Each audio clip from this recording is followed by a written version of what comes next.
the Bible. Is it hard to understand? When it comes to reading the Bible, the first thing that comes to mind is the fact that this is the Word of God. The seals have been broken, and the truth is here. And when we go throughout the scriptures, when we go throughout extra biblical records, we find that the language that God employed, that He used to create the heavens and the earth, was the Hebrew language. Christ said, I came for the lost sheep of the house of Israel. But yet no one, no religious leader, no religious church out there anywhere can now identify the 12 tribes of Israel. Can we? God is quite simple, but it seems as if man makes understanding Him hard. What are those mysteries? The truth of your book and the truth will make you free. The Hebrew and Bible Academy, you're invited.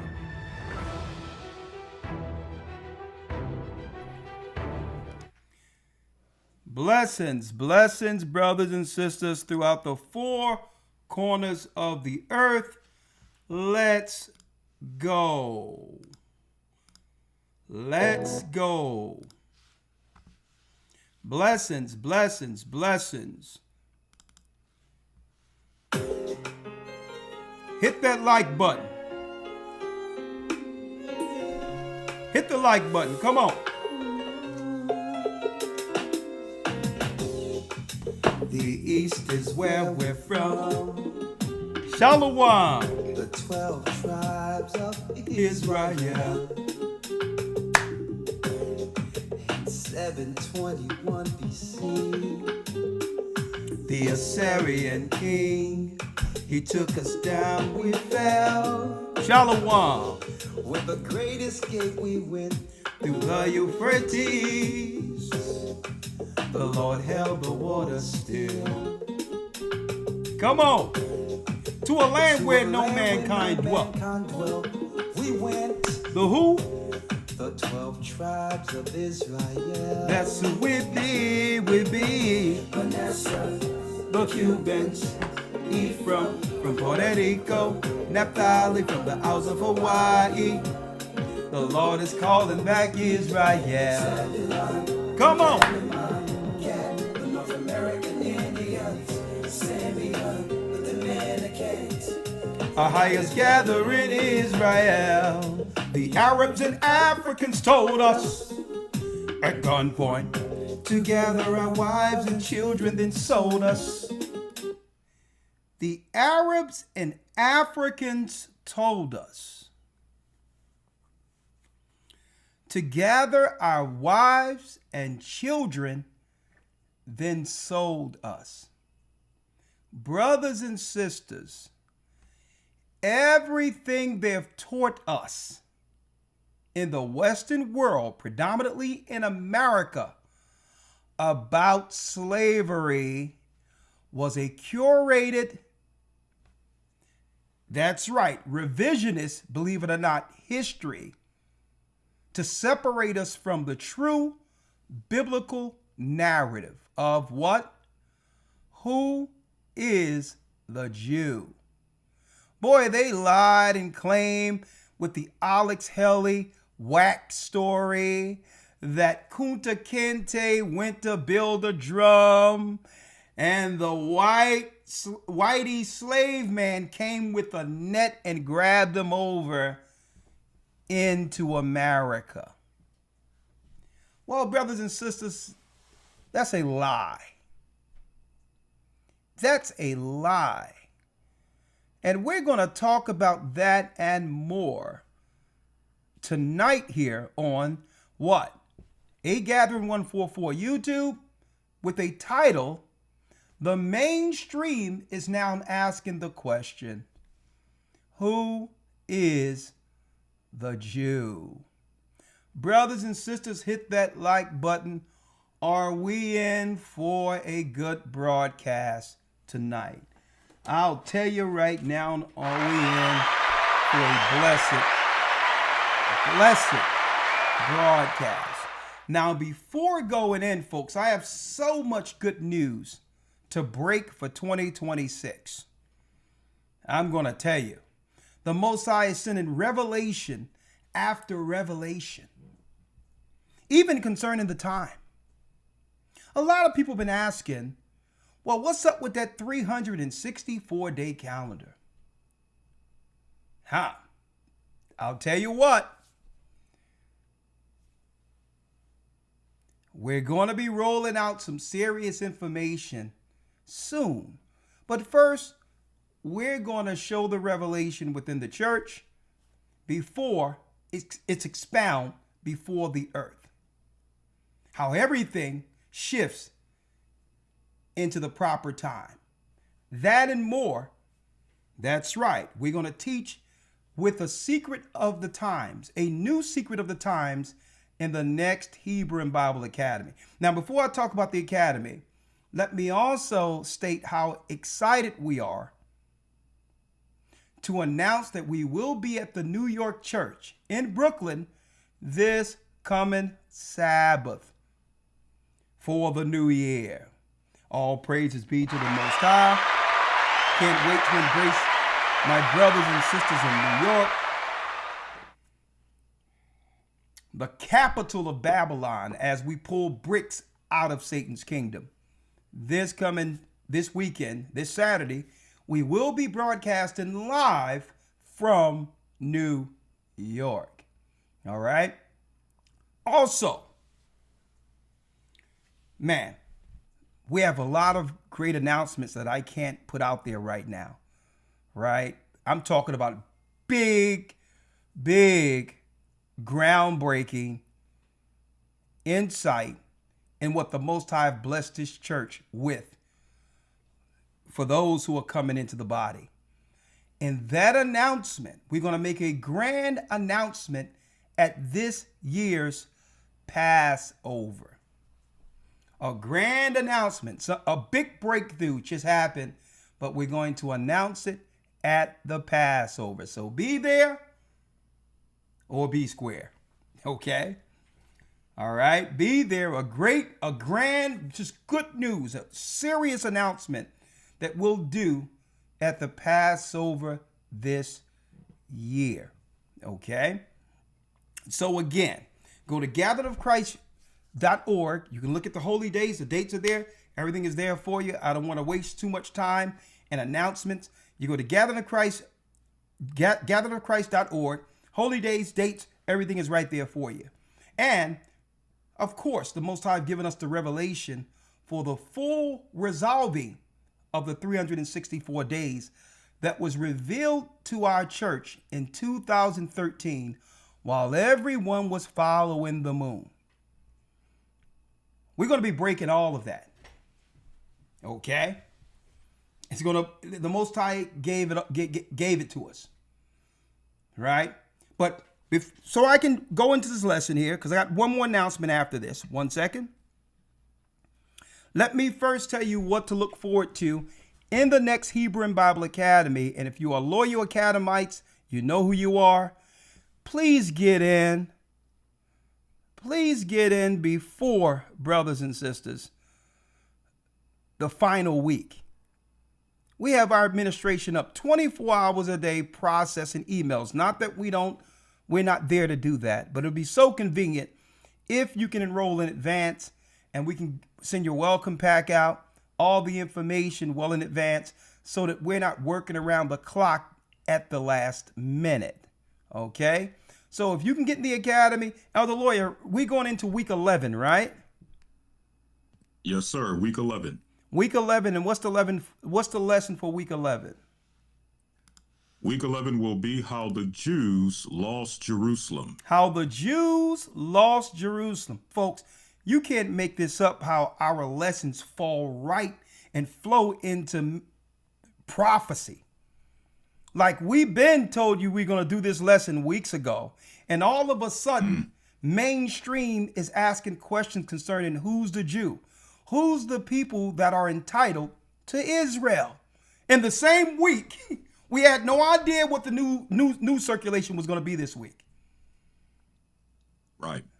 running right in with current news. All of a sudden, the lesson we said that we're going to do weeks ago is concurrent. It's running fluid with modern day prophecy. You can't make that up. So this week we're doing how the Israelites lost Jerusalem. History, Bible, all of that. Timestamps, a very, very, very detailed scholarly level lesson concerning the Israelites this coming Sunday. And then what's the last lesson, Elder Lawyer? The last one shall be, what's the exact word? And I believe it's Hope after Armageddon. Hope after Armageddon. Yes. It's not all doom and gloom, folks. Well, not for our people who are in Christ.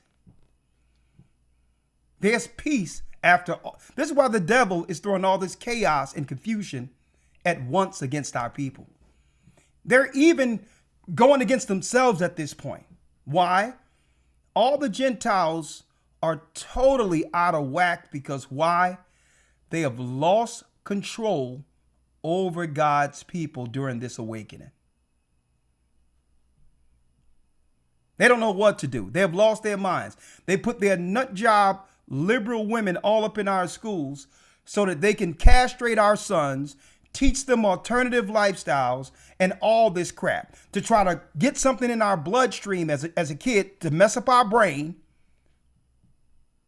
to mess up our children's brains so that they can say what? Hey, we need to set up our nonprofits to help these underprivileged children.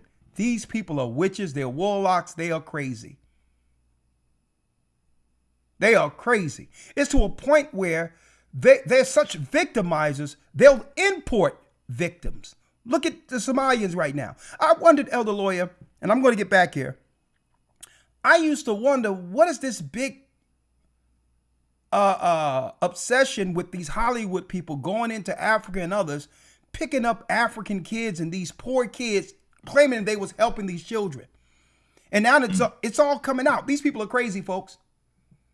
They're getting these children knowing under the liberal satanic ideology that what? You get an underprivileged child, you can actually set up a nonprofit for underprivileged kids. So now you don't have to pay the same taxes in California like you used to, like Angelina Jolie, Brad Pitt, or whatever, as an example. They don't got even though the taxes are high in California, well, it's a tax break because they went and rent them some kids from over in Africa.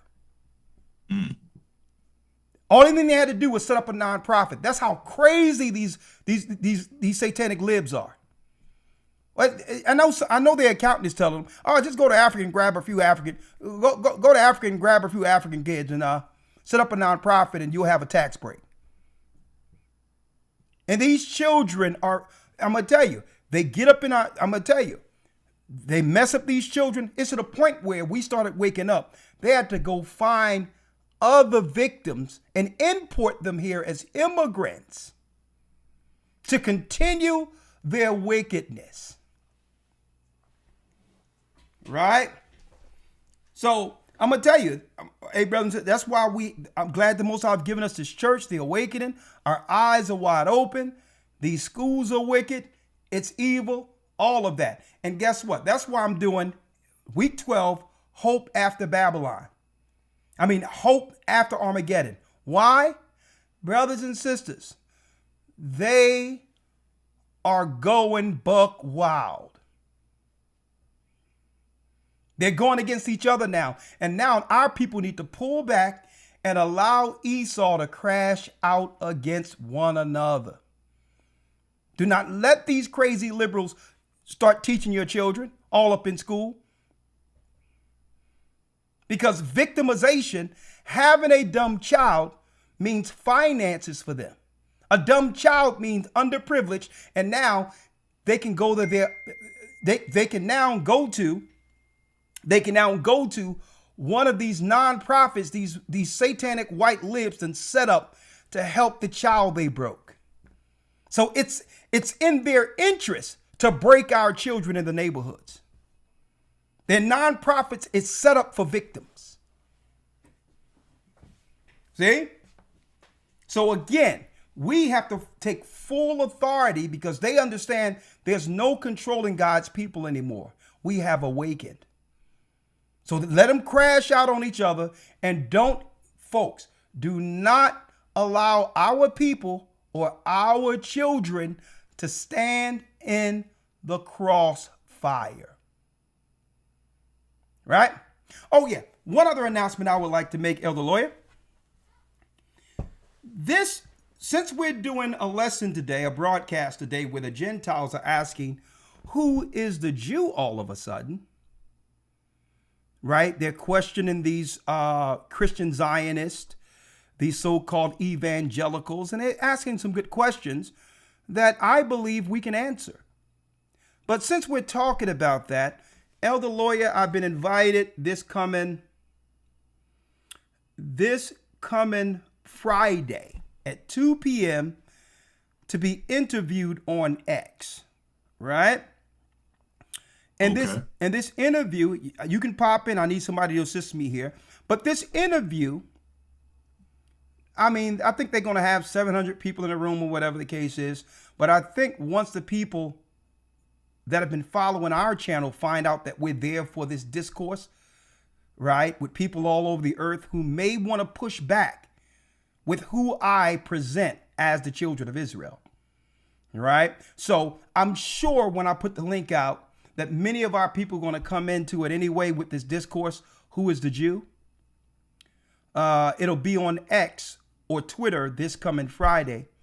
And what I'm going to do is I'm going to make that a Patreon event, right? Those who come into the room, they can be a part of the room, whatever the case is, but they're going to be asking me and Lawyer questions, and we're going to be answering questions. And I'm sure some of the white conservatives, some of the people who came here recently from Ellis Island, 1800s, the late 1800s into the 1900s, going to try to tell us about our history. And guess what? They're going to get a biblical straightening. Okay, you just came over here from Italy. You just came over here from Ireland or from England. How can you tell us about our history? Okay, the tribe of Judah who built America. So we're gonna be talking about that. So we're gonna have this discourse open for our Patreon members. Patreon.com/agathering144 this coming Friday. I told them I can't be on this thing all day, so I'm going to do 2 to 4, and they can take all the shots they want. We're going to have the Bible as our what? You got it. As our armor and our sword. Uh-huh.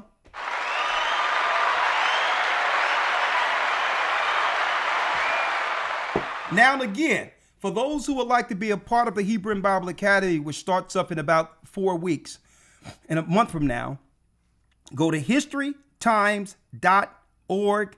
I want to see y'all in the house. historytimes.org. Put your enrollments in. And again, we're going to be attacking. Let me just put this out. We will be in the Bronx. I said Brooklyn. We'll be in the Bronx this particular Saturday. We'll be in the Bronx. We'll be in the Bronx. Hold up. Look like Gaja is trying to come into peace, ain't it? Uh-huh. Hey, everybody it's about to heat up this year, Elder Lawyer. I'm telling you. Right? It's going to heat up this year. Right? Give me 1 second before I bring you in, Gaja. Let me finish making the announcements, then I'll bring you in. All right? For those who don't know, right? It's going to be a serious discourse this coming Friday. I don't care if a Muslim come in. Probably these white liberals who think they can tell us they know better for our people than we do. And guess what? They're going to be spiritually biblically slapped around with the King James Version. All right?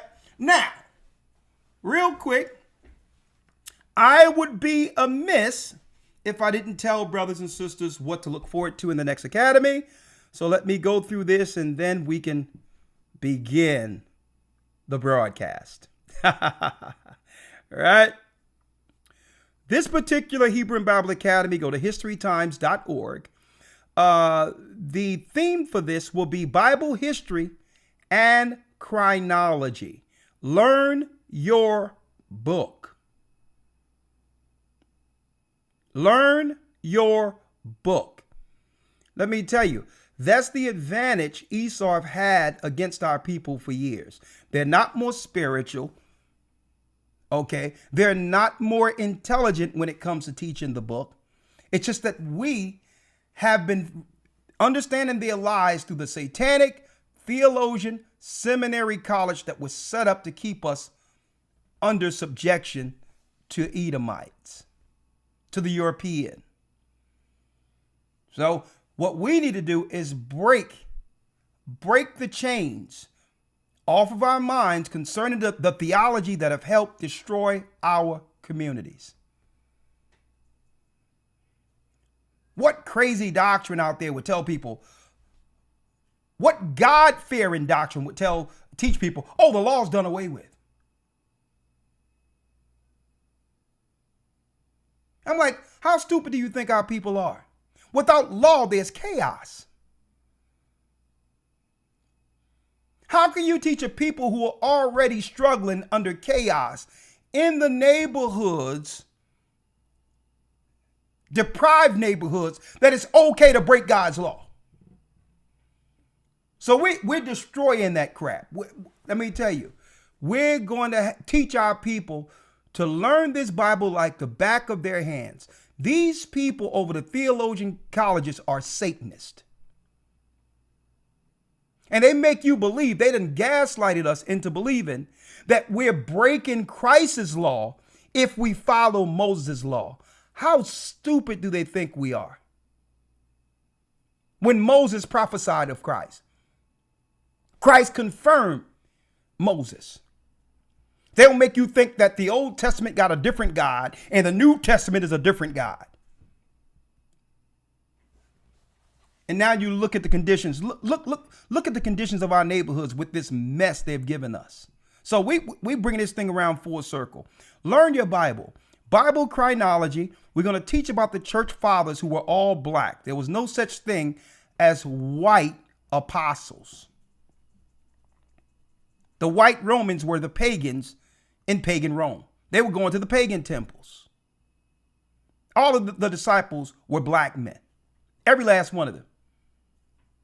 Yeah, they were white converts, but they learned from the original apostles. We're going to break all this down. Church fathers. We're going to break down Israel's prophecies, the fall and rise of Israel.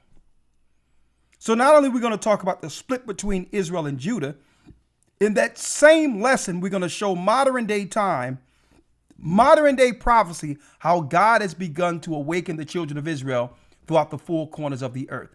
It's almost going to be an updated version of the 12 lost tribes found.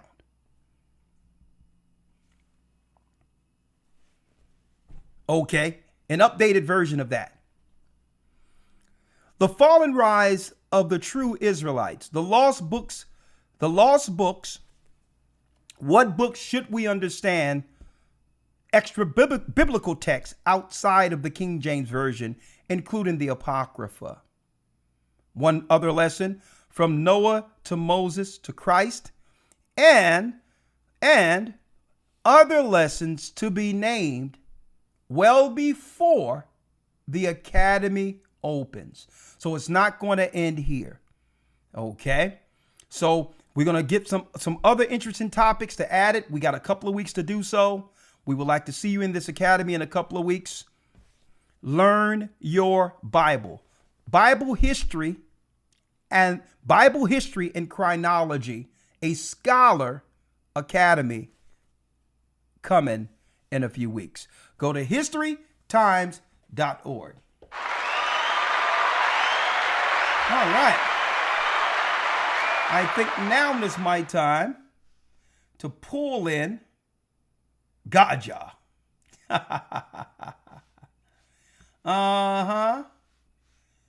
Let's see. Bear with me. Bear with me. Bear with me. All right. All right. Let's do this. Bear with me, folks. I could just, where lawyer at?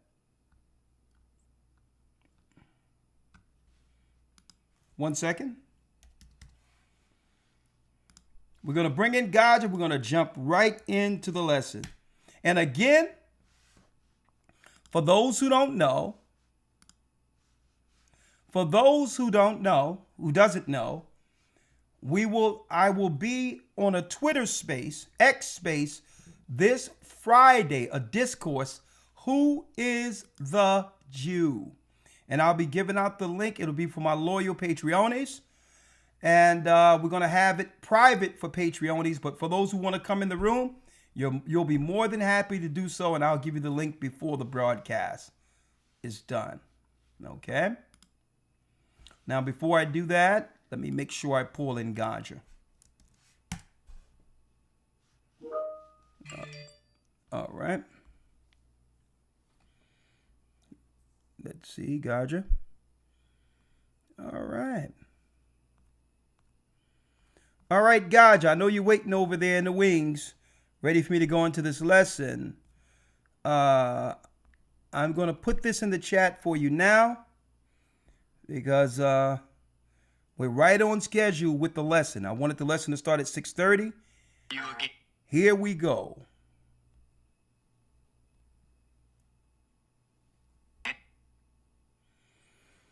All right, Gaja, just waiting on you so I can go into this without interruption.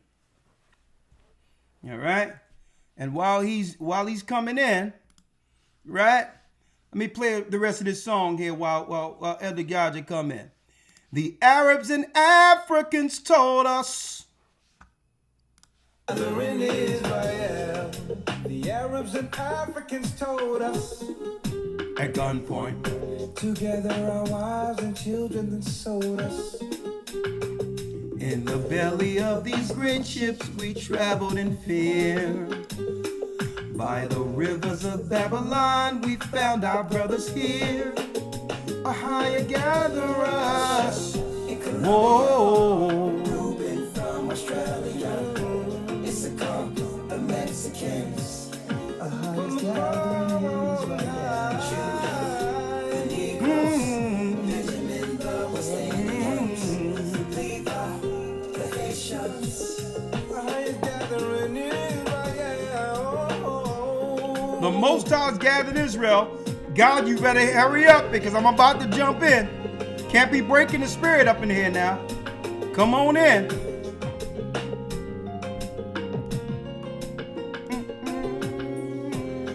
Man, Barak Yard is cold. Asher in Colombia. Reuben from Australia. Issachar, the Mexicans. That's who we be. Judah, the Negroes. Benjamin, the West Indians. Levi, the Haitians. Manasseh, the Cubans. All right, Gaja, I'm going to have to go without you, young man. The Lord is calling back Israel. Come on. Simeon. Ahia gathered in Israel. Yeah, hey, Gaja, hey, I was almost ready to yank it. I was about the Sandman hook you up out of here because I'm ready to go, young man. Where is he? How you doing? How you doing, Gaja? Sound check. You doing good? You hear me good? Oh, yeah, you sounding good. We have Gaja in the house. Say something because I want to make sure they can hear you. Sound check, sound check. You gets no better than that. So what I'm going to do, I'm going to put you. We're in for a doozy, young man. We're in for a doozy tonight. the mainstream media, Gaja, is asking, who is the Jew? Now, this is quite interesting, right? So what I'm going to do, I'm going to put you on this layer here, all right? I'm going to put you, just bear with us, folks. I'm setting it all up here, right? Get Gaja right here. Yep, so when I go to the zoom layer, I'm able to just grab you just like that, and you'll pop up right there. There it is. Right? Gaja in the house, live from the UK. Hey, Gaja, the Most High is something with these revelations, isn't he? Huh? Yes, sir. Definitely. Definitely. Brother, let me tell you, it's going to rock the world. You know, and everyone is going to be looking, right? Those who follow the church and those who begrudgingly follow the church. But nonetheless, They follow it. They follow it. It must be something there, right? And hey, if you get in from the skin of your teeth, as long as you're in, hey, we're here for you. We love you. We love you whether you love us or not, right? That's what it is. We are servants bound to teach the gospel, right? There you go. There you go. Right? I got him set. All right. Good to see you. I got my man, Elder Lawyer, set. Elder Lawyer, here we go, young man. Yes, sir. Yes, sir. I don't know if there's a way that you can make it to where I can hear Gaja as well. I can't hear him. Oh, yeah. As it is now. There you go. Boom. See that? See that? All you have to do is ask. That's all you have to do, young man. There it is. That's all you have to do, my brother. Elder Lawyer, my brother. Let me tell you something. You know me. When I get some good news, when I get excited about something, I'm almost like a little kid. I want to hold it. I want to just bust out and tell everybody. Right. Elder Lawyer, wait till what go down at the Passover. Man, the Holy Spirit, I truly believe is going to just take over. I truly believe, based on the organization, what I'm seeing, the spirit of the people, the songs and all that's going to be presented, Lord have mercy. Listen, it's going to be a game changer. God. The Most High's name, in the name of Yeshua, will be exalted throughout the four corners of the earth. It's all about Christ. And Lord, I can't wait. I'm so excited. But anyway, let's go. There was an you say something, guys, just so that Lawyer can hear you. Let's go. You can hear him, right, Lawyer? I got him now. Yep, all right, good. Now. All right. Well, boom.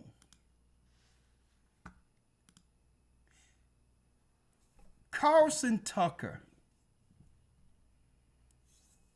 is toppling the apple cart right now. He's asking the unforbidden questions.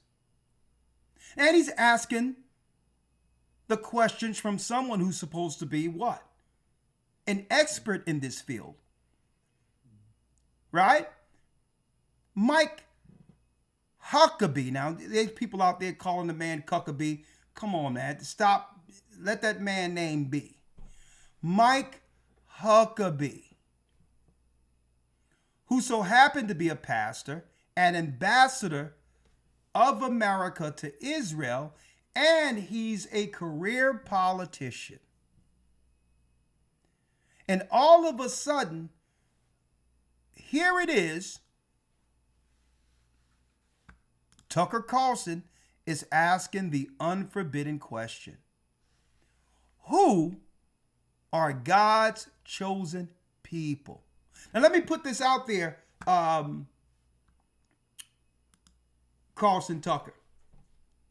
Let me put this out there, all right now, because the avatar is going to have your picture there, and you may run into a guy with a white, what you may perceive, turban on. Okay? Do not get intimidated. Don't think I'm one of those irate guys I'm not here to call white people the devil or anything. I'm here, if you want to reach out, to have an intellectual conversation where I will actually bring the history to answer your question for you.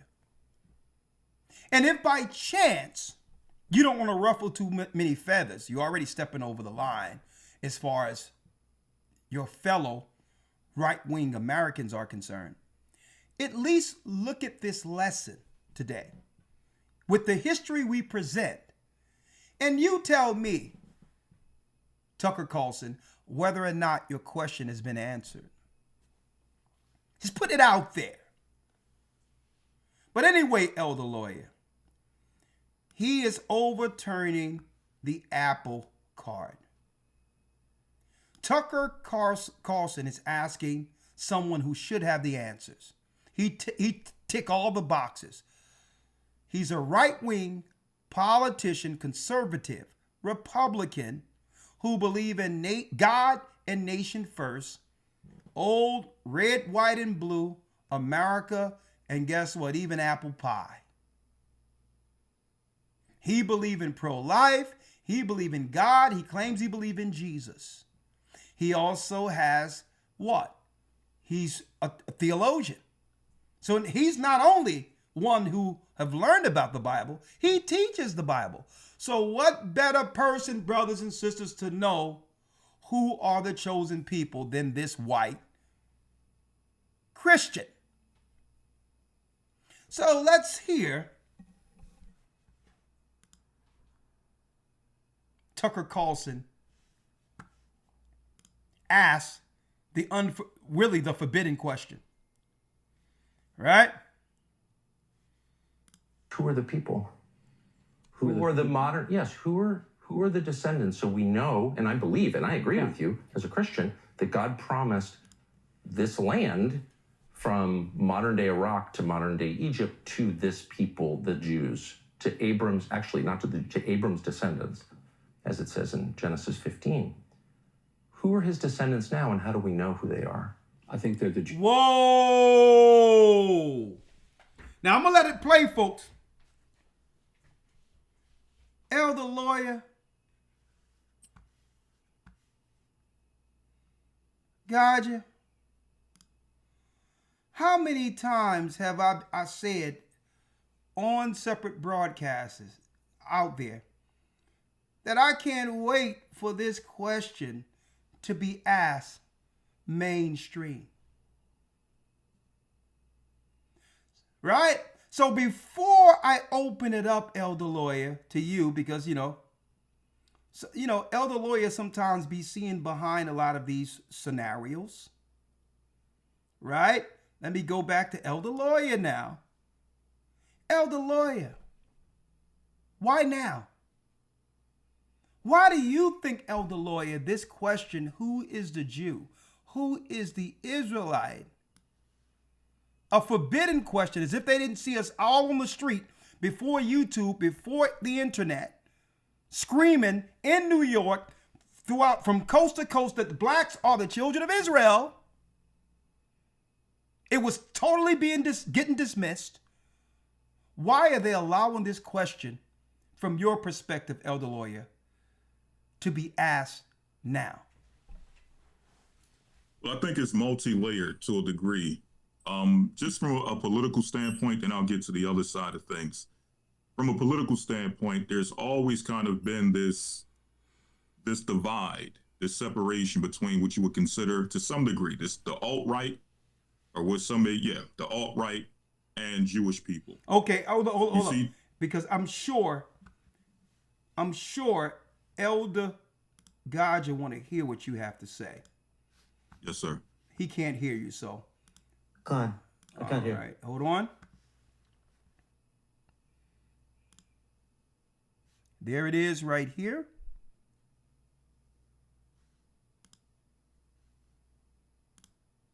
All right, go ahead, lawyer.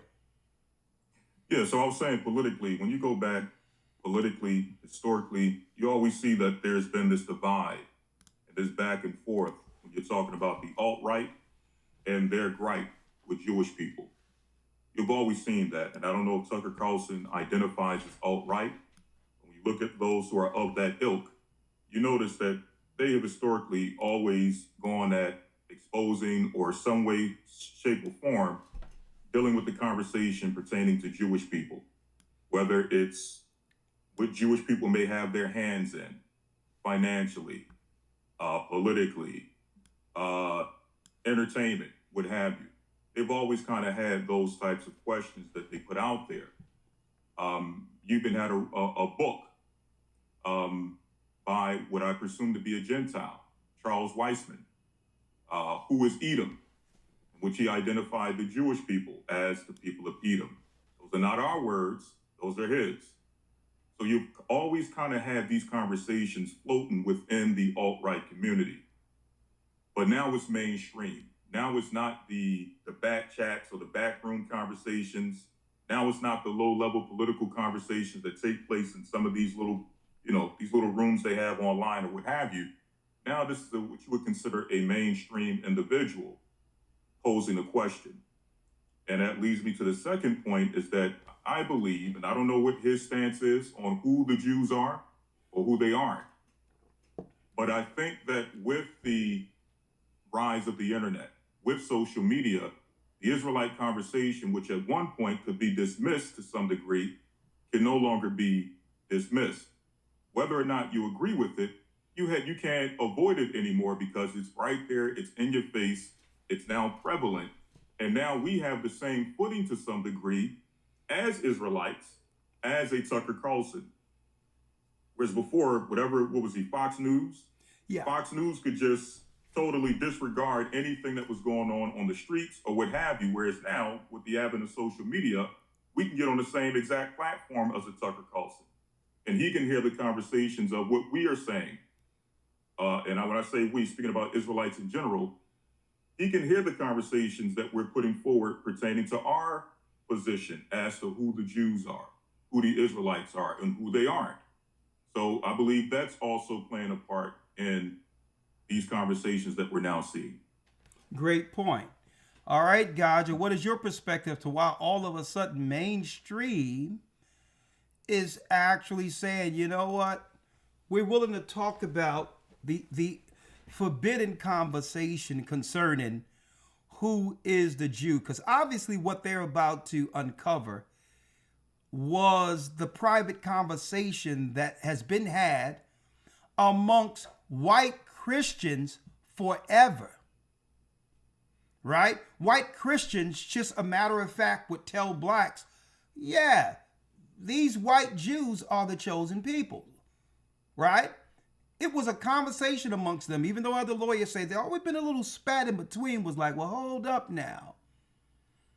There's this racist theology that says that we will allow whites to be the chosen as long as they don't disrupt our power concerning ruling over the blacks.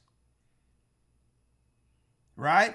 At one time, they was like, well, listen, even if they didn't believe that chosen people stuff, really what these chosen people amongst white people, right? These chosen people amongst white people were more so the buffer class between them and us, right? So it was like, well, okay, what they're doing really is not stopping our come upness. So, hey, I'll just stay quiet. Right? But what is your perspective, Gaja, on why all of a sudden they can have this conversation before I let it roll? Because I'm gonna let it roll after this. And thank you for coming on, both of you. Thank you for coming on. Respect, man. Thanks for having. Yes, Thanks sir. for having. You with me? You know, check it out. There's a few. My response. I'm trying. I'm trying. I'm gonna try not to be long-winded with it, but it's multi-layered for me here watching this. Two things going on. Well, three things going on here. Tucker Carlson has been ostracized by the regular media. And we know who controls the regular media. He's been ostracized by it. He's been deemed a cook, a nut job. So I believe him probably, on a personal vendetta with this argument right now about who the true people are. He's probably known the answer to that question for many years, but he's putting it out there publicly now because the dancing shoes, are trying to stop him. You with me? We see Candice Owens on the same sort of thing. You with me? Now, that said, that's one perspective I'm looking at. The next perspective is this. The Bible tells us in Daniel 12, I think it's 12 and 4, it says, knowledge shall increase in the end times. And knowledge is increasing. We're seeing it. You understand me? What used to be hidden and people don't know, people are knowing it now. It's at the snap of a finger. Knowledge is increasing. They can't stop it. The third perspective on this is that when you go back as far as to probably the Council of Nicaea, back to the 4th century, when the Israelites, the followers of Christ, were rising, you had Constantine, who was the first Roman emperor to actually declare himself a follower of Christ. So when he did that, it sparked a lot of people to say, yo, we need to hear what's going on over here and tune in more. Especially the Romans said that. You with me? So it's another game I believe again. Okay then, we can't beat them, so we have to join them. So we have to bring out this information now and people will know, and then in some way we can get ahead of it and be in front of it. That's like three separate, perspective of looking at it. Yeah. And where I'm at. You understand me? Well, great. If you remember, a couple of years ago, there was I think we had him on this program. Rabbi whatever, I can't remember exactly. And he was in Africa telling the Igbos and that they were the tribe of Dan. And they've always been out there doing it, but I believe right now, because Tucker Carlson he's like a Joe Rogan. He's not, you can't control him like that right now. You understand me? Yeah. And the mainstream media is going after him. They're trying to discredit him at every turn. So he's like, all right, then let me shine some light now on you now, okay, on this question. Let me bring some attention to it because we know it. When we spoke to that researcher that was in Sheffield, Arian Ellak, that did the DNA testing, he refused to come on this program because he would have to then admit what they know is DNA evidence, is scientifically proven. You understand me? So it's not that they don't know. Arthur Colson, the 13th tribe, saying, no, listen, if these people are the dancing shoes, then it must be a 13th tribe. So this information is here. It's there. It's always been in the circle. But like I said, knowledge increasing. And these people are going after certain people within the right wing, the right wing establishment, the white conservative establishment. They're going after them. So they're putting it out. If you notice, about a year ago, Vladimir Putin opened what I'm calling the Russian icon and showed the images. Okay, well, let's not put too much out there. I just want to hit what I'm with you. You good. And guess what? Believe it or not, Gaja, believe it or not, I thank the Most High because when it comes to the radio savviness and the interactions, when it comes to mainstream and operating behind a switchboard, believe it or not, that was an education for me to see how that whole radio dynamic worked when I first met you. I'm gonna tell you, and right. So I believe that the Most High was preparing us for this moment in that room before there was podcasts and all of that, to where, yeah.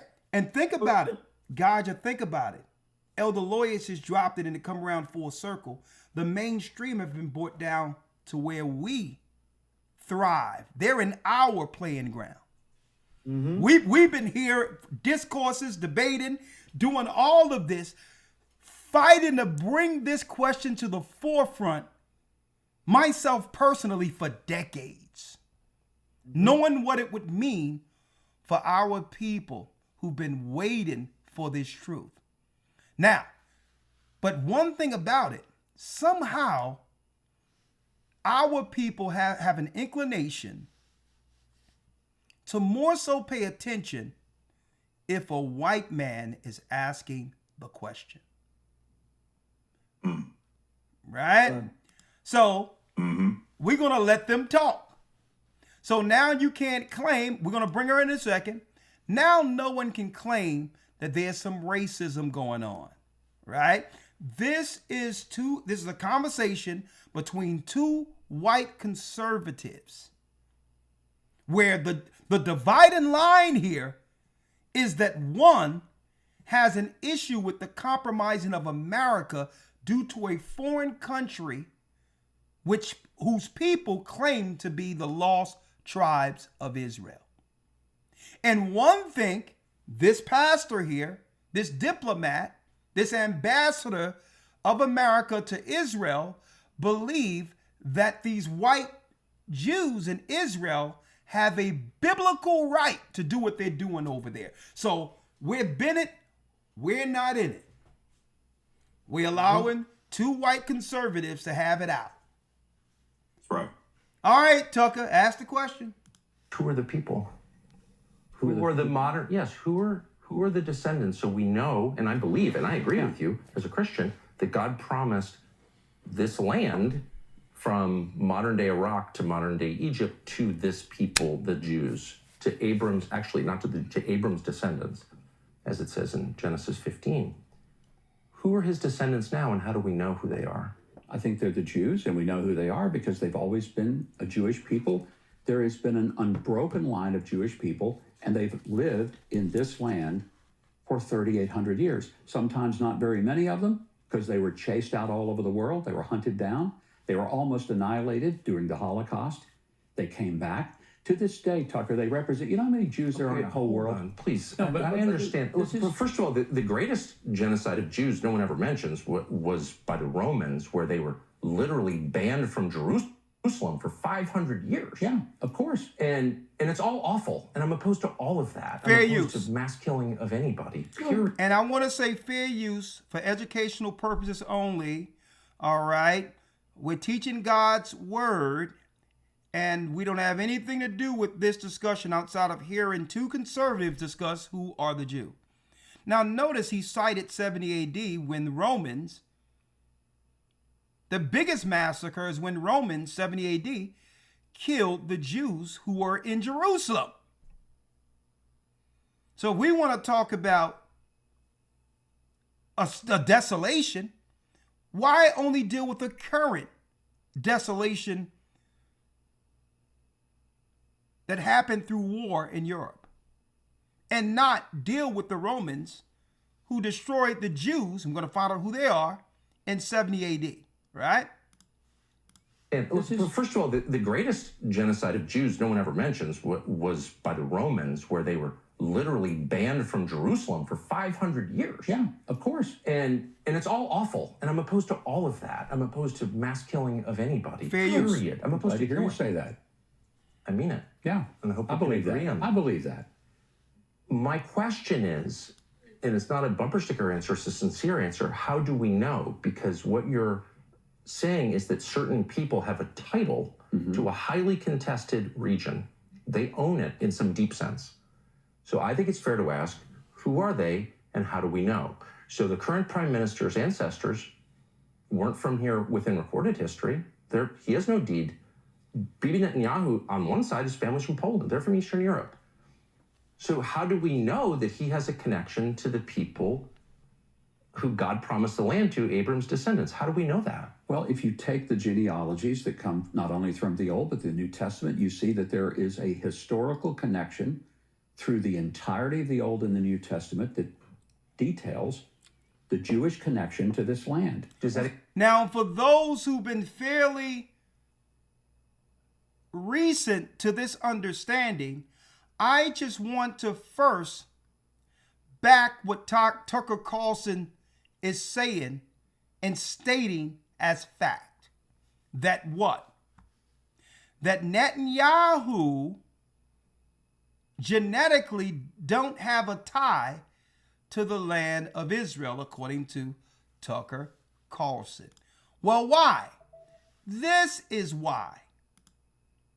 Here is Netanyahu's father, Benjamin Netanyahu.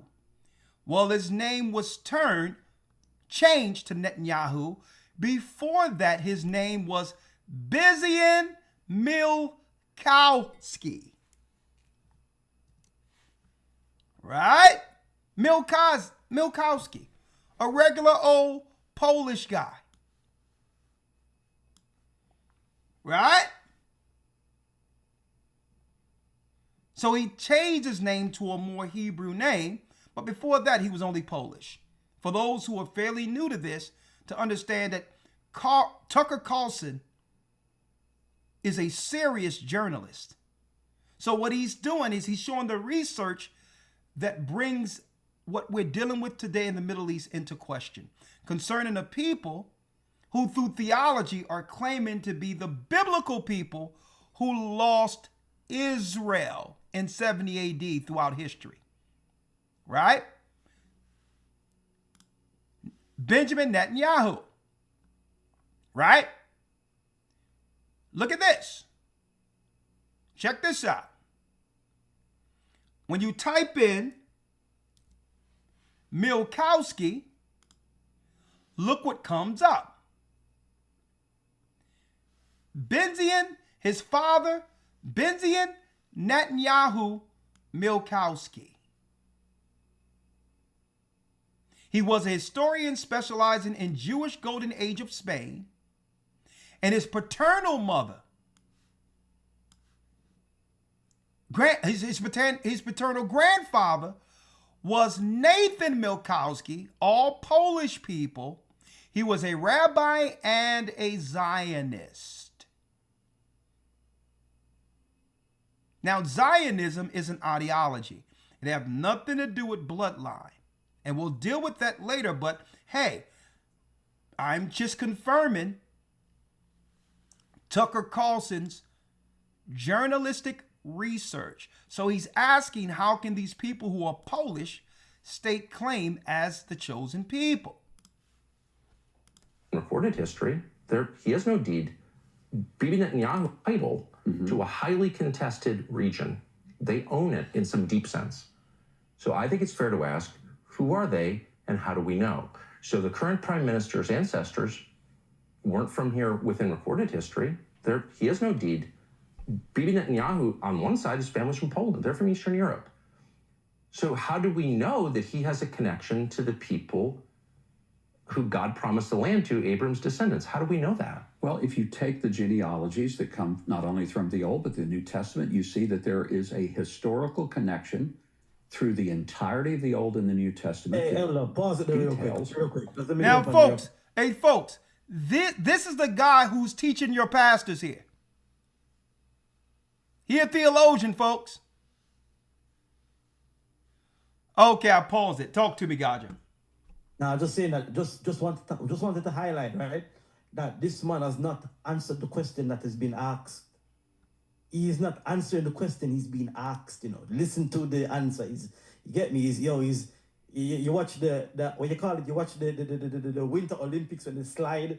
Yeah, he's sliding. He's talking around the question. Yes, not answering it. Just highlighting that people don't be tricked by the sorcery. Okay, this is high level witchcraft. Okay. Yeah. He's not answering no questions here. But go on. Exactly. He's wasting time. Mm-hmm. Right. Right. He's wasting time because that's a direct question. Someone asked me, who are the Israelites? And I can tell them outright, the Israelites are the black and indigenous people of America and those who ran into Africa and the Ivory Coast and was sold into slavery. I can do that in a couple of seconds. End of discussion. Mm-hmm. And if they ask me, how can I prove that? And they definitely don't want to go there. Okay. But here it is now. That was great observation, Gaja. The fact that what?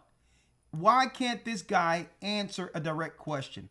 If someone has a deed or a claim to a land, shouldn't you be able to prove you are the people? Right? Because all of America and the Christian churches thought that you were the people. Right? So, hey, what proof do you have? Well, let's see. So how do we know that he has a connection to the people who God promised the land to, Abram's descendants? How do we know that? Well, if you take the genealogies that come not only from the Old but the New Testament, you see that there is a historical connection through the entirety of the Old and the New Testament that details the Jewish connection to this land. Does that include Bibi's family? How do we know that if his family Well, they were comes here, scattered? but how do we know it's the same people? No, why is that crazy? If you say Elder Lawyer, if his people were scattered, then how do we know that these are the people that were scattered? Exactly. Now, I got a lot to unpack just on that. Because guess what? The diaspora scattering is prophecy. And we can find who those people, all the areas of the earth these people were scattered to. Right? Very good question, because now he's using biblical terms like scattered. Right? Scattered. But how do we know it's the same people? No, why is that crazy? If you say to me, If they speak the same language, if they worship the same God, if they follow the same Bible, if they follow the same cultures and traditions, and they always pray next year in Jerusalem, and they pray for the peace of Jerusalem, and they pray facing toward Jerusalem, does that not give you a little bit of a clue as to who they are? let's go through those things, because I would like to have a rational. This is the conversation I've wanted. Bless you. Thank you for doing this. Let's just go through those things. Okay. So one of the things I admire most about Israel is they resurrected a dead language in 1948. Yo, hit that like button. Elder Lawyer, they in your department now. And that's a lie. They never resurrected no language. Oh, no. But check out, but you have to realize how tactful Tucker Carlson is being. If he come off straight abrasive against everything that these people believe, it'll shut down the conversation. Let me tell you, man, this guy is a journalistic surgeon as to why they hate this so. He understands how to straddle that fence so not to offend, to extract the information that these people don't want to discuss. Elder Gaja, I'm going to tell you, everything this guy is doing is a tactic. You notice every time he hit hard and reveals something, he does what? He reels back and he smiles, or he'll apologize for something and agree with something so it can just stay out there without getting refuted. I'm going to tell you, this is a skill with this guy. Because what's more important is what he's going to have this guy admit. Brother, you've seen the work when a rabbi had to come out and admit what go down with little boy circumcision. Right?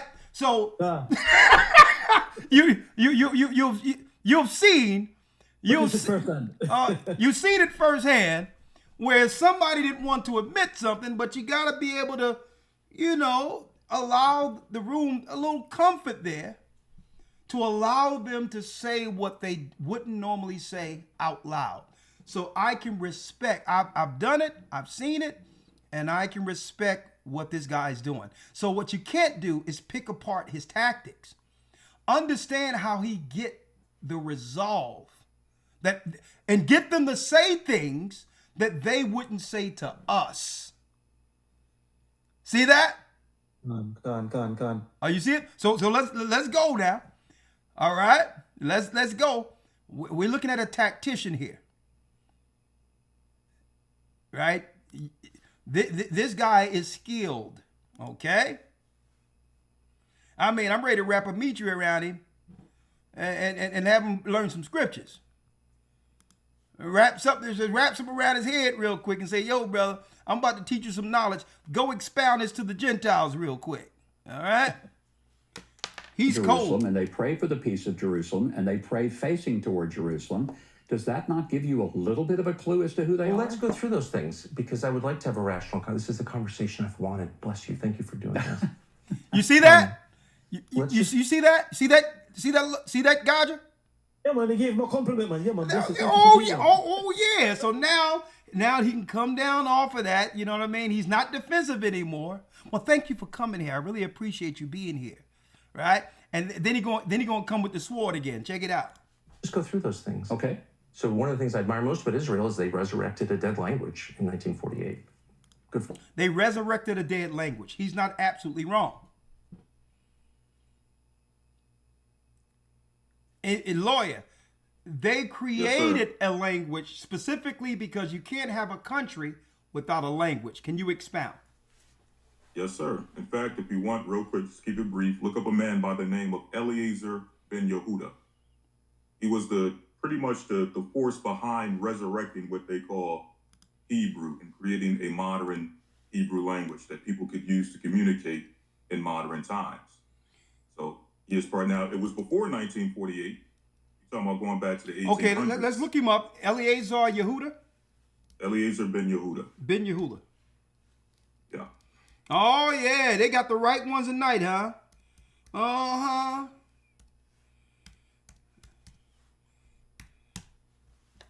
Eliezer ben Yehuda. And look at that. Hey, man, we got some serious people on the panel tonight. We got a lawyer. He says, look up Ellie. And not only that, Ellie Lawyer just pulled that shit straight out of his brain right here. Look up who? Look up Eliezer ben Yehuda. Who we have here, Elder Lawyer? Let me see what you got there. It says Hebrew linguistic, grammarian, journalist, lexicographer, a newspaper editor, and a Zionist activist. Another Zionist there.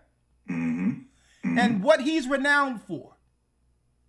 Yes, sir. I'm going to read this. He is renowned as the lexicographer of the first Hebrew dictionary and also the editor of the Jerusalem-based Hazvi, one of the first Hebrew newspapers published in Mandatory Palestine. Ben Yehuda was the primary driving force behind the revival of the Hebrew language. Of the Hebrew language. Let me go here. Of the Hebrew language. Read that again, Elder Lawyer. He's known for reviving the Hebrew language, which means they just made a dialect for the sake of the new state of Israel they were creating. Right. Right? All right. But guess what? They're not reviving Hebrew because the Hebrew Lawyer teaches is the ancient Hebrew. All right? They made a new dialect strictly for the new Western Edomite country.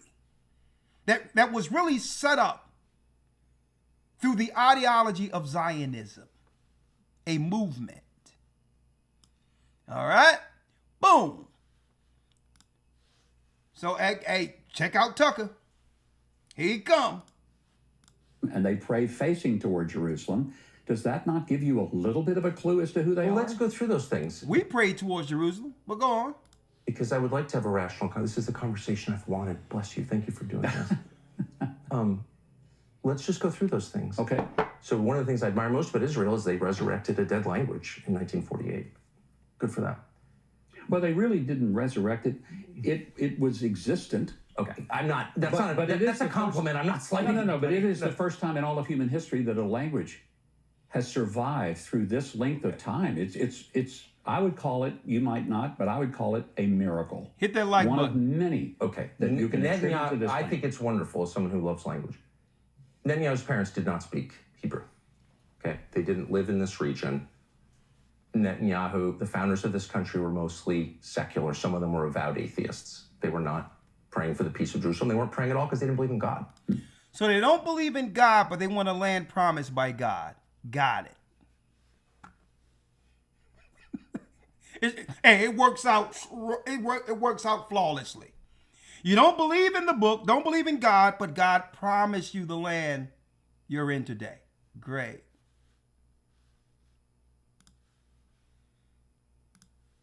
I would call it, you might not, but I would call it a miracle. One of many. Okay. That you can attribute to this I thing. think it's wonderful as someone who loves language. Netanyahu's parents did not speak Hebrew. Okay. They didn't live in this region. Netanyahu, the founders of this country, were mostly secular. Some of them were avowed atheists. They were not praying for the peace of Jerusalem. They weren't praying at all because they didn't believe in God. There's no genealogy linking their families to the people of this land 3,000 years ago. They're not. So how do we know, since they didn't share a language, they didn't share a religion, they had no religion whatsoever, how do we know that they had a right to come here from Eastern Europe and But they were take scattered. the land? They were scattered to I understand Eastern Europe. that. They were scattered all over the world. There were many in Ethiopia. They were in Russia. They were in Poland. They were throughout Asia. Jews were all over the place, know but they were that. still Jews. But they were still Jews. Okay, That's so then what let me made get to them- the nub of the question, since again, a lot is at stake, a lot of money is at stake. Land is very valuable. Israel has a lot of resources. By the way, if you're accused of a crime, you can hide here. That's a pretty good passport to have. It's a good thing, right? So who's entitled to it? I don't understand, and you're very discouraged in the United States from asking this question for some reason. It's a totally rational No, I'm not question. discouraged. No, you're not discouraging. Yeah. Others do. You're like the only person I can have this conversation with. Everyone else will be like, shut up, Nazi. It's a foundational question. Are you speaking of an ethnic group or a religious group? Well, I think you're looking at, for many people, it is religious. Whoa. Brothers and sisters, y'all got to understand how groundbreaking this is. Because he's leaving very little wiggle room for a what? A learned theologian who claims to teach the Bible, folks. Are we talking about a religious group, or are we talking about an ethnic group? An ethnic is bloodline. So what are we doing here? Because if we're talking about a religious group, then a white hillbilly from Montana, who mother and father is Christian or Mormon, can convert to Judaism and become a Jew. Does that give that white racist Mormon from Utah the right to Israel because he switched religions? That's a very good question. Are we talking about a religious group or an ethnic group? Let's see him wiggle out of this, guys. Are you speaking of an ethnic group or a religious group? Well, I think you're looking at, for many people, it is religious. There are people who may not have a deep religious connection to Judaism, but they're still Jews. Okay, so it's an ethnic category. It is ethnic, but it is also religious. It is rooted in religion. You can't take it out of it. Now, that means Then there's how some can people, an atheist... well, I will tell you this. There's some people who say, I'm Christian. They never go to church. They never pray. That is a what? That is a redirection. Let's look over here and not answer the question. We're not talking about whether or not Christians go to church. Yeah, man, it's high level witchcraft. This discussion. High level witchcraft. Yo, he's a master diverter. He's diverting. He's a master. He's sliding. But What does got to do with Christians going to church? exactly. Right? Exactly. These are the people that are teaching our pastors, folks. Right? But there's a lot I want to unpack, so I'm going to go here. So now he's going to waste more time. Okay?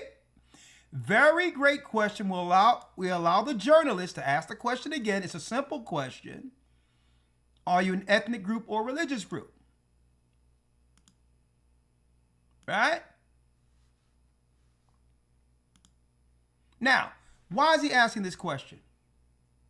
If we are Israelites or ethnic Israelites who had the land before the fall of Jerusalem, and just say an Israelite started to worship Baal, right? This is why the Most High took us down, because we started worshiping the gods of the Gentiles. Well, suppose an Israelite changes religion. It doesn't change his ethnicity. He's just an Israelite who went off and started following another god. So your religious practice doesn't determine your ethnicity or race. You cannot stake claim to a land based on religion, because anyone can change religion. A Chinese man can no longer be Buddhist and become Christian. But does that mean he's no longer Chinese? So I'm glad he's nailing this down to simple terms with his questions. Right? Because then it leaves us with, okay, if these people don't know who they are and don't know why they have a right to the land, then why should we not only back what they're doing, why don't we find out what people own the true deed to that land? Because if these are not the people, it is opening up a can of worms, Elder Lawyer. Right? It's opening up a can of worms. If these not the people, and it's all of this, and you're so hell-bent on getting this land, and it's so important according to God's prophecy, if you can't explain that you're the people, shouldn't we be trying to find the other people to get them here? Right?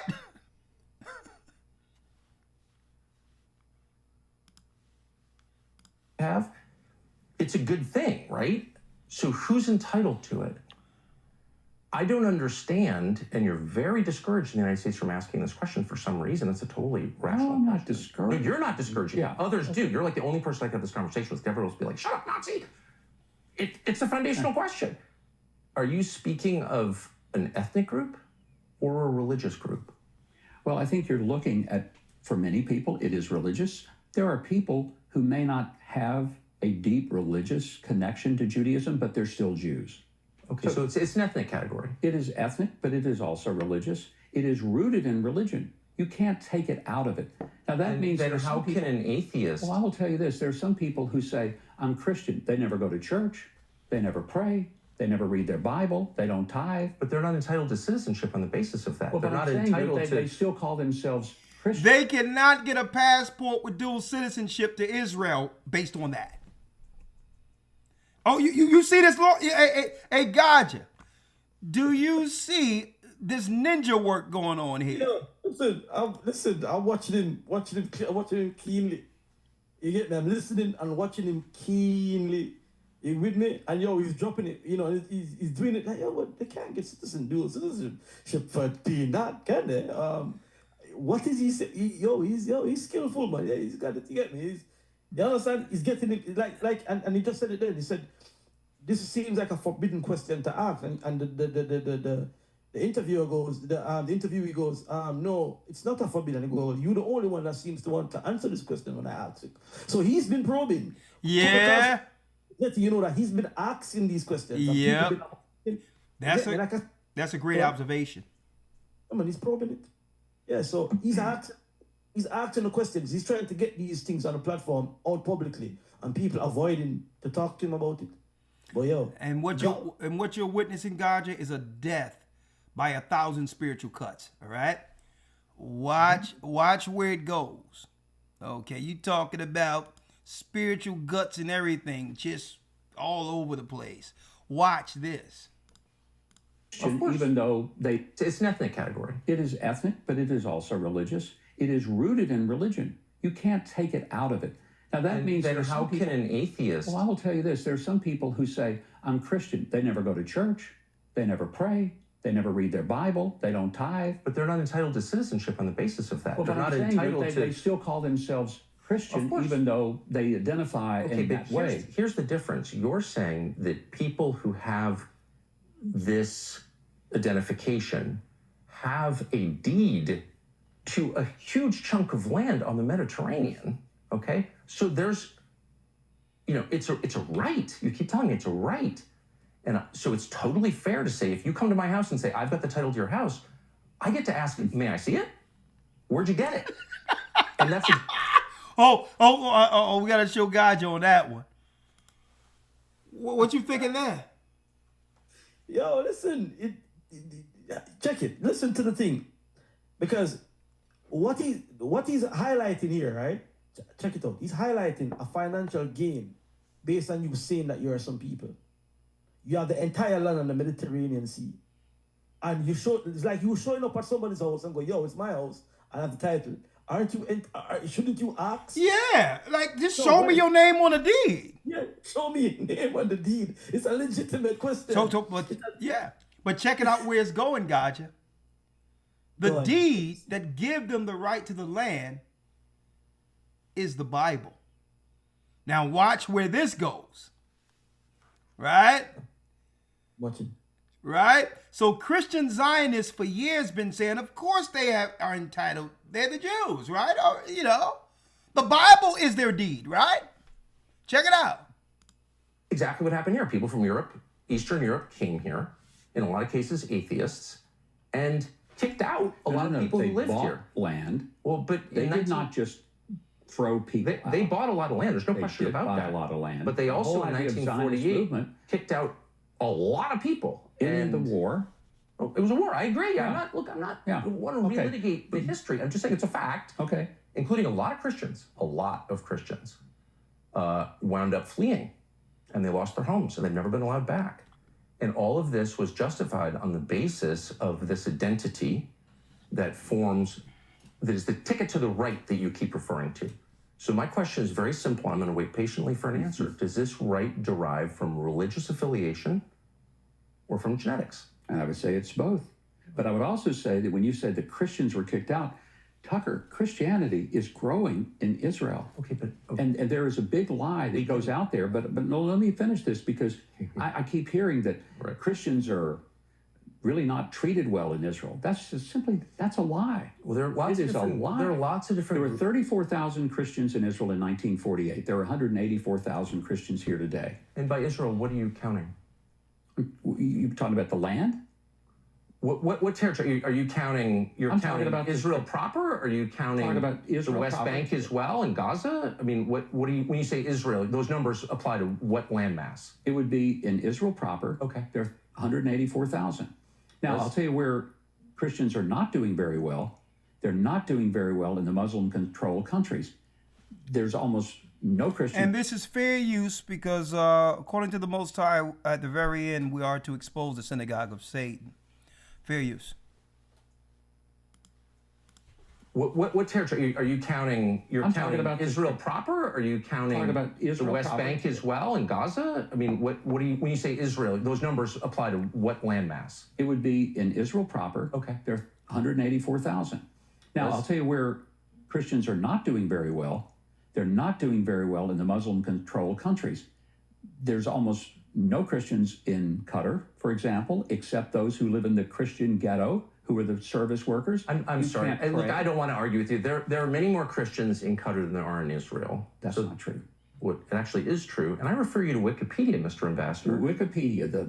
I refer you to the government of Qatar, the government of Israel. These are knowable facts. I'm in Jordan. By the way, numbers are down. In Syria, the numbers are down. In Lebanon, the numbers are down. I'm just telling you that about twice as many Christians. But they live in the enclave. They are not native Qataris. Okay, we're mixing so many different categories here. I'm just saying, I get things wrong all the time. You've just gotten something wrong, and I think it's important to acknowledge it. There are many more Christians in Qatar than there are in Israel. Fact. How many? I want to add something to this that I saw recently, right? There's mass conversion of in the Middle East right now, especially in Iran, where a lot of Muslims are converting into Christianity right now, living peacefully. Yeah. Okay? In Israel, in Israel, they're being spotted in the streets. They are being murdered. That's going on. And I'm going to tell you, they're not reporting the mass conversion because a lot of people are coming to the knowledge of Christ knowing that the pendulum is swinging the other way, that God is waking up his people, and they realize that what? And I also have it in some of this information I'm going to show.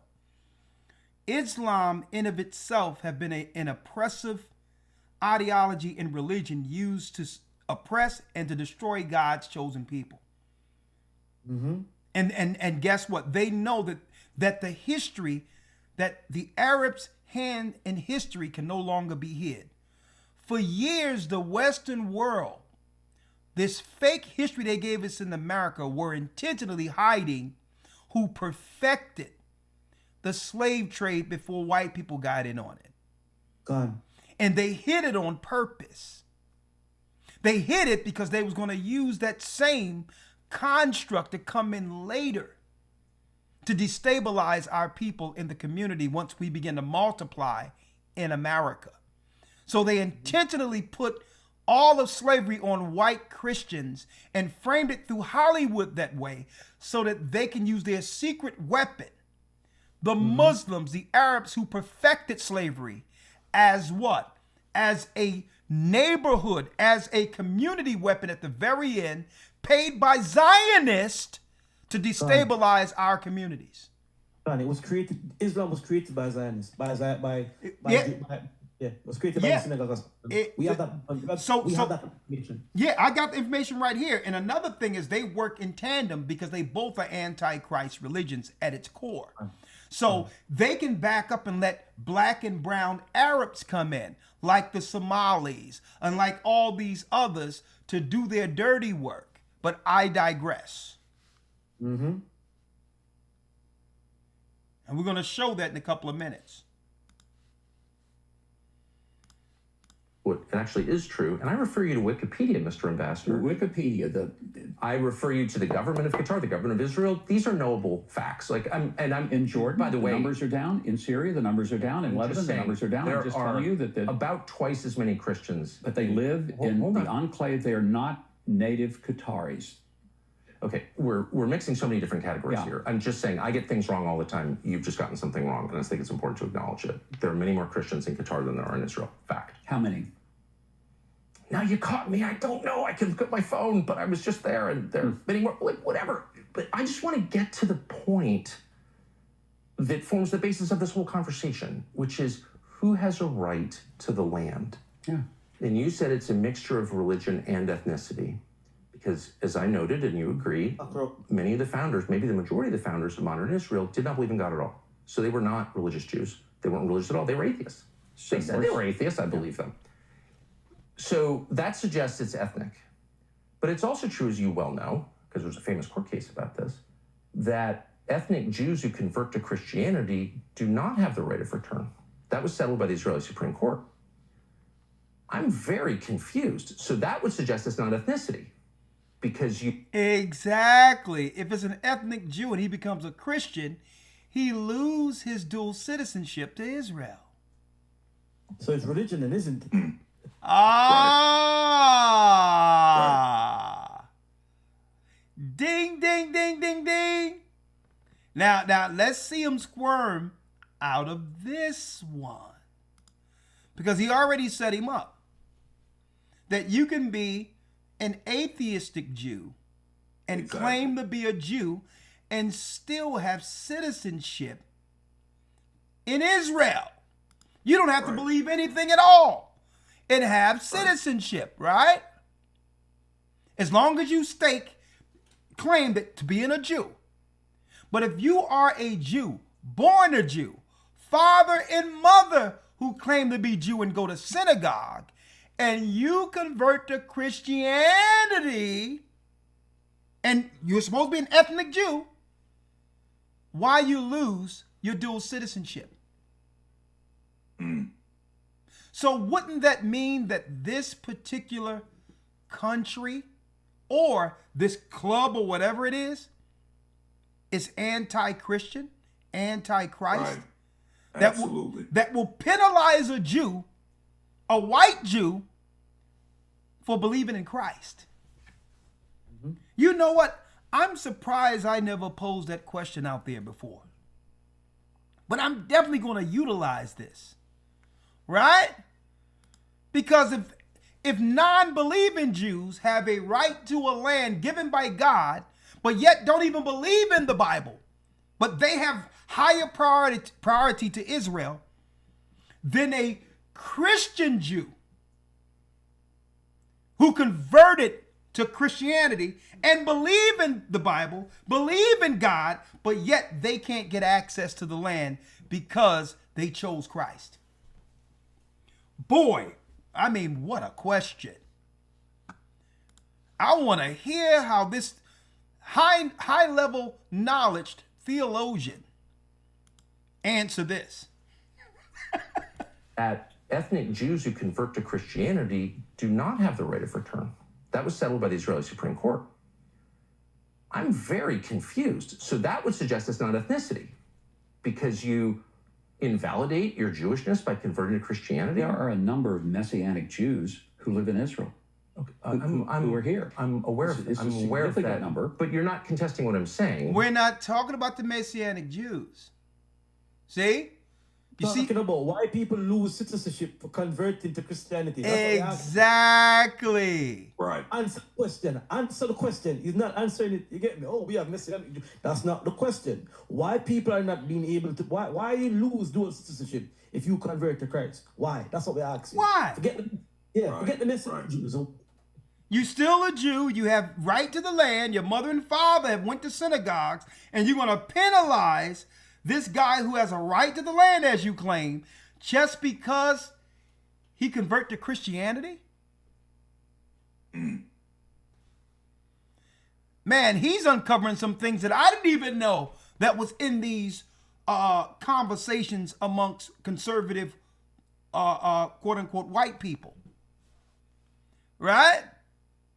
Mm-hmm. That's very interesting. I didn't know that if a white Jewish man who was raised a Jew, convert to Christianity, they would pull his card and say, "Well, nah, you can't be a part of Israel."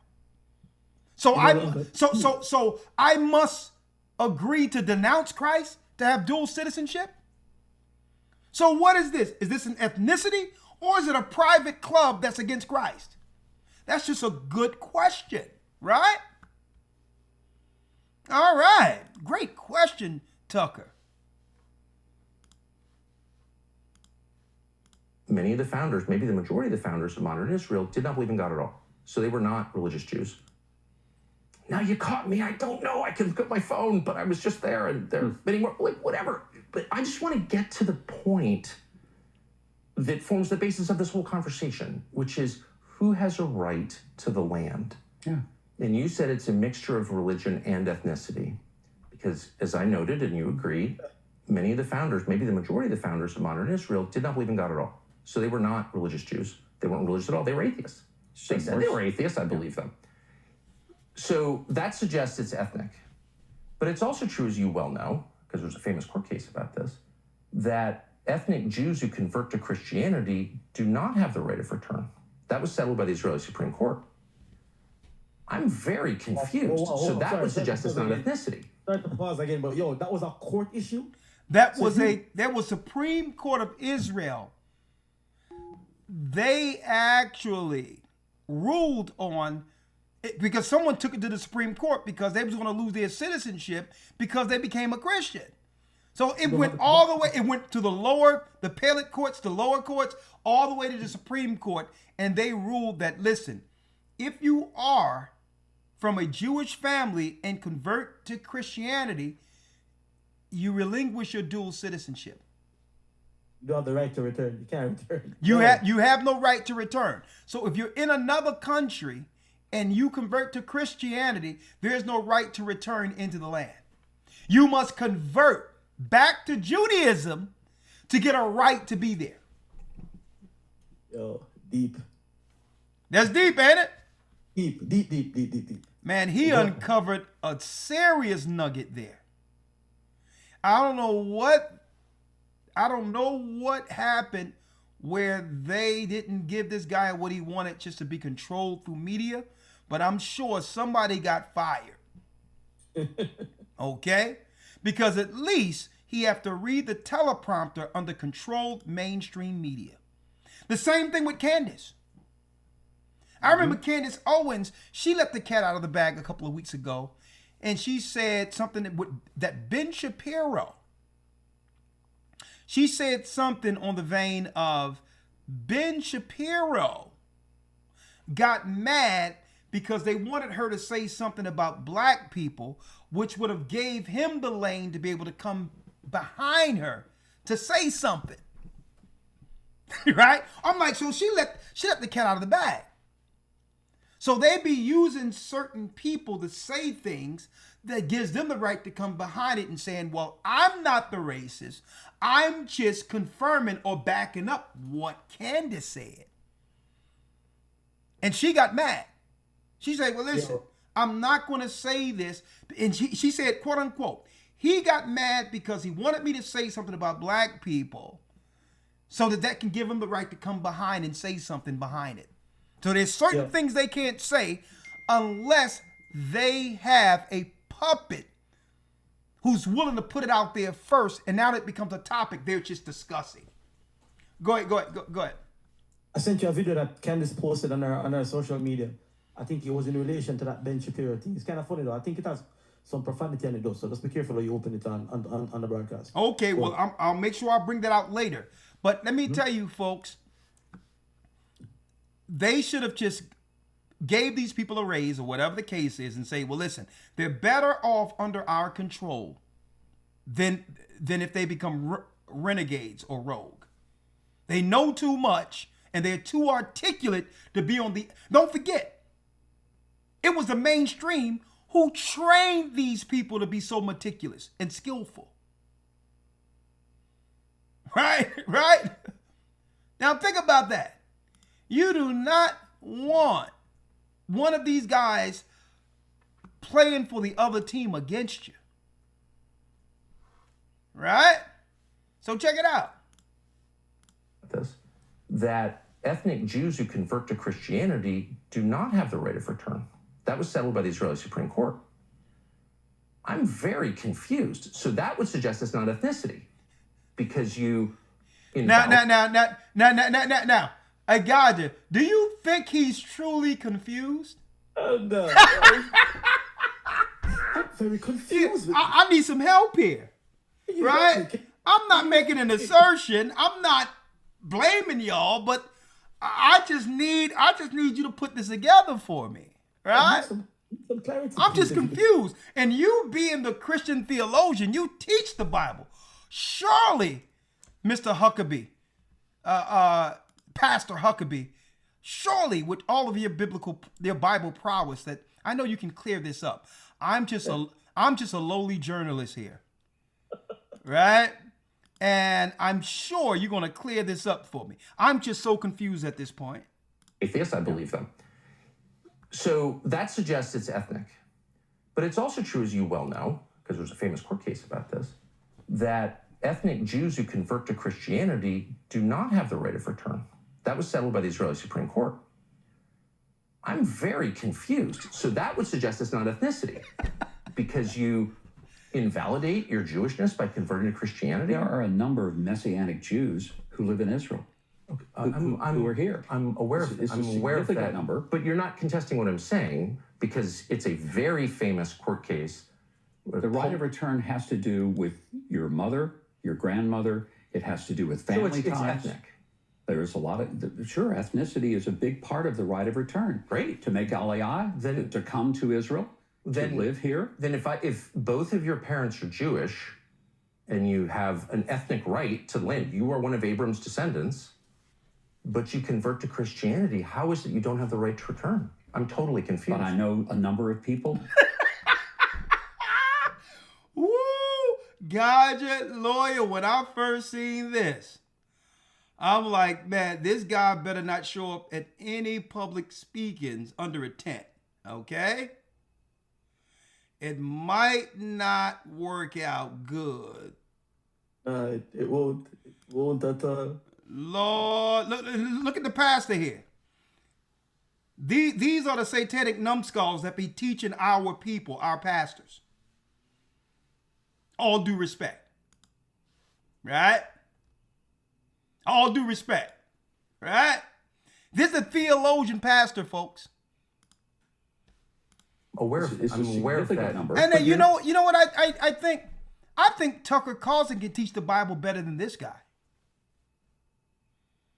That's what I think.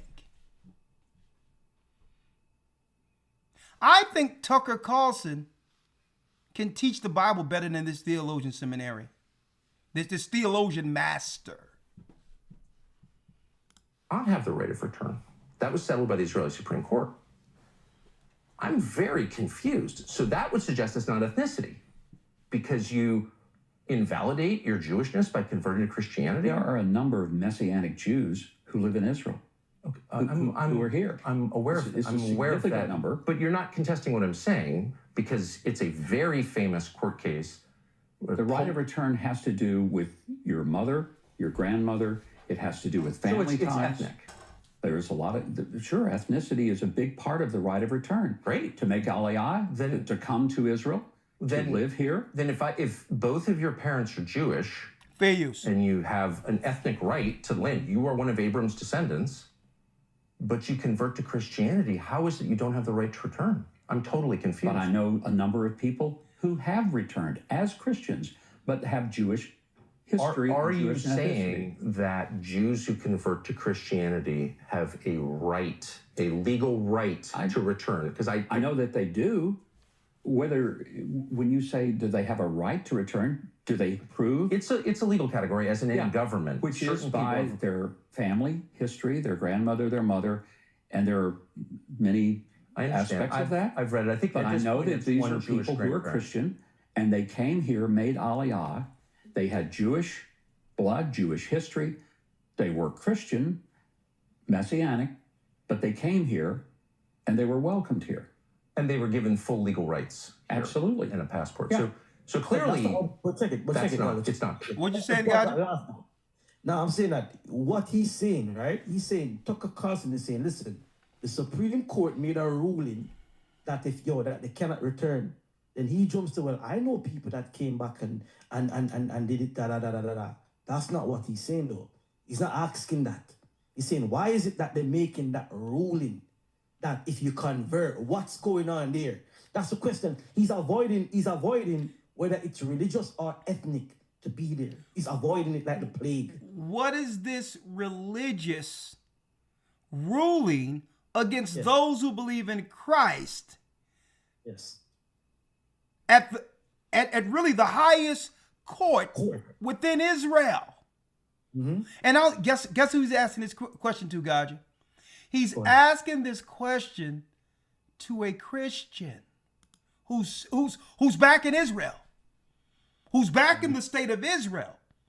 So that's what makes this question so strategic. You are a Christian ambassador.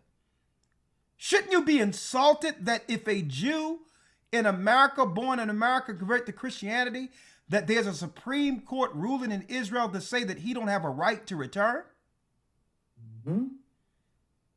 So this is a conflict. This conflicts your core belief. How can you be for a country that's against your Christ and those who believe in Christ? Mm-hmm. Right? Mm-hmm. So this guy is a walking contradiction. What they're hiding is the true understanding to why these particular people believe they have a right to the land. And we're going to talk about that once we finish unpacking this. True that you invalidate your right of return by converting to Christianity. That's just false.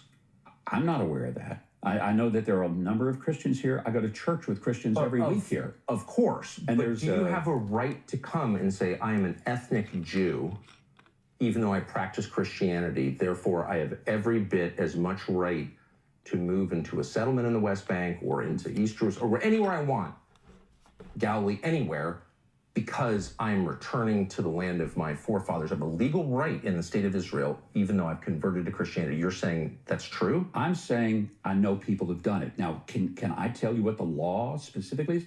I'm not sure. Well, it's really I'm a Christian.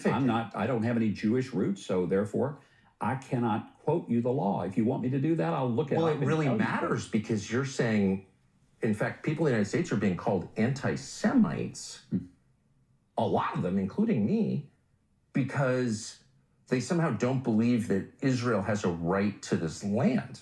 Do you think Israel has a right to this land? No, you haven't defined what the land is, and Well, you haven't defined who Israel is, so I really don't know. It is. Woo!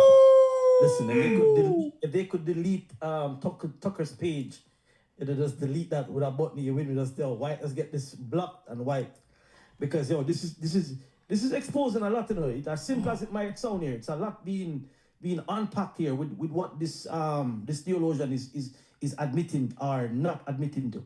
You with me? So are you saying that the law didn't say that? And he goes, well, I'm not saying that. I just know people who's come back. Nah, man, you know what the law states. You know that if they convert, they can't do it. So you are anti yourself. You understand me? You are anti-self.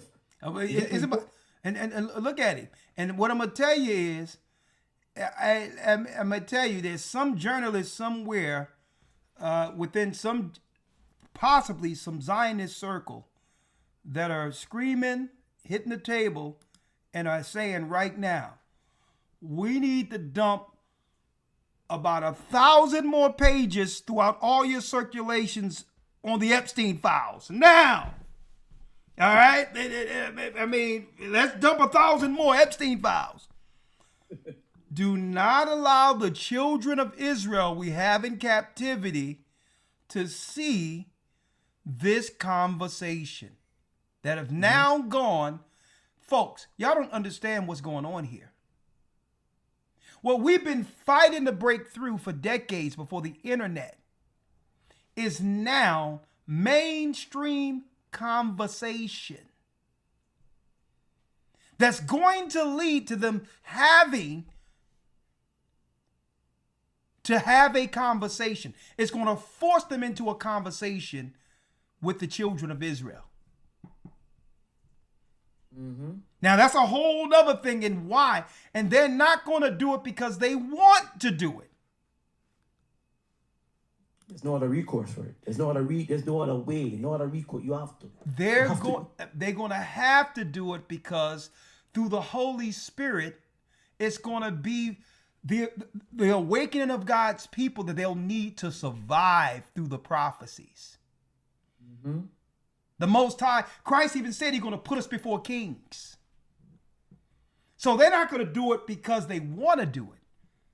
What they're doing right now is making the groundwork comfortable to do so. That's a whole nother conversation. Because guess what we're seeing here? What we're witnessing here is a nation divided against itself that cannot stand. Two Christian conservatives on either side of an argument when they both work together for hundreds of years to keep the children of Israel underfoot. So check him out now. The land they're living in now Matters because you're saying, in fact, people in the United States are being called anti-Semites, a lot of them, including me, because they somehow don't believe that Israel has a right to this land. Do you think Israel has a right to this land? No, you haven't defined what the land is, and you haven't defined who Israel is, so I really don't know. It is the land they're living in now, the borders that they have. The borders are moving. The borders have moved in the last year. What do you mean the borders have moved? Well, they are the 1967 borders. I'm including, the East West Jerusalem and Judea and Samaria. What are the borders of Judea and Samaria? Well, you basically take the Jordan River, and it's west of the Jordan River to the Mediterranean Sea, to the Lebanon border. And Israel did have control of the Sinai. They gave that to Egypt. They had control of it. Right. They gave it away in 1979 in the peace agreement. But okay. So whatever you call it, the land that was taken from Jordan in 1967, you call it Judea and Samaria. There's a significance to that I don't fully understand. I'm not against it. I don't biblical know what it means. The biblical. terms. 80% of the Bible happened in Judea and Samaria. But we've That's also fine. established that the Bible gives Jews the right to occupy the land from the Nile to the Euphrates. So I'm very confused by why we've shrunk the land and why we're Israel has shrunk the land. They have made that decision. That's why they gave away Gaza. They gave away the Sinai. now's the part They've for the given away real a lot question. of things. God, you listen. Yeah, man, I'm lucky. Abram's descendants are the ones who have the right to have this land, correct? Abram's descendants are the people who have the right to have this land. Correct? Right? I'm going to show y'all, brothers and sisters, why the same theologians that are lying here told our people that we were from the sons of Ham and made us believe we were anything outside of Abram's children. So imagine this guy who's squirming around and cannot hold to any point, right? In good faith. Imagine this guy in charge of telling us who we are. And I'm talking about, thank you. Appreciate it. And I'm talking about this guy right here. This guy haven't answered a straight question yet. Imagine this guy being over at theologian school teaching black people who we are. Go ahead, Gotcha. Go ahead. Let me let you in. A master deviator, a master diverter. He's still not it. He's been doing this for a very long time. You with me? That's why he holds the position he holds. He's been avoiding, and we have to get to the point right now that, listen, these people are programmed and paid. All right. Allegedly. As I'm listening, I'm reading the comments here, and some people put in some comments. I don't want to say this here, right? Yeah, because we have to. We're letting them have it out. I'm not going to make no opinion on who they is or what's going on. I'm going to bring some copious history at the end of this. I'm not going to make no assertions. I'm not going to make any accusations. We're going to let Edom have it out. And which is commentators. Somebody give me my popcorn, please. Hey, let me add this real quick, right? And just based on a couple comments I've read whilst I'm listening. Check it. When somebody said a confession is necessary because we know we have next. Listen, a lot of our people, right? The vast majority of our people don't have this information, and probably would never get it hearing it from us. So putting it out there like this, listen, go look it up and hear what these intellects, quote unquote, mainstream people are talking about, because this is a conversation that like you said, we've been having this in the underground for a long time. So I know a lot of us wake up every day, and because our circles are surrounded by people who know the truth, we believe that the entire earth, or most people know it. Most people don't know what's going on. Most people haven't a clue. You with me? Right. And there's something going on in the earth right now, spiritually, a mystic, a mist, whatever you want to call it, however you look at it, we call it the Most High. The Most High is sending the Spirit through the earth, and it's causing a mass awakening. I'm in a Uber a couple nights ago, right? And I'm talking to a British Muslim Uber driver. He hears my accent on the phone. I'm not preaching to anybody or saying nothing to him, and he goes, "Hey, tell me something. Do you know? I believe," he said this unprovoked by me, unprovoked.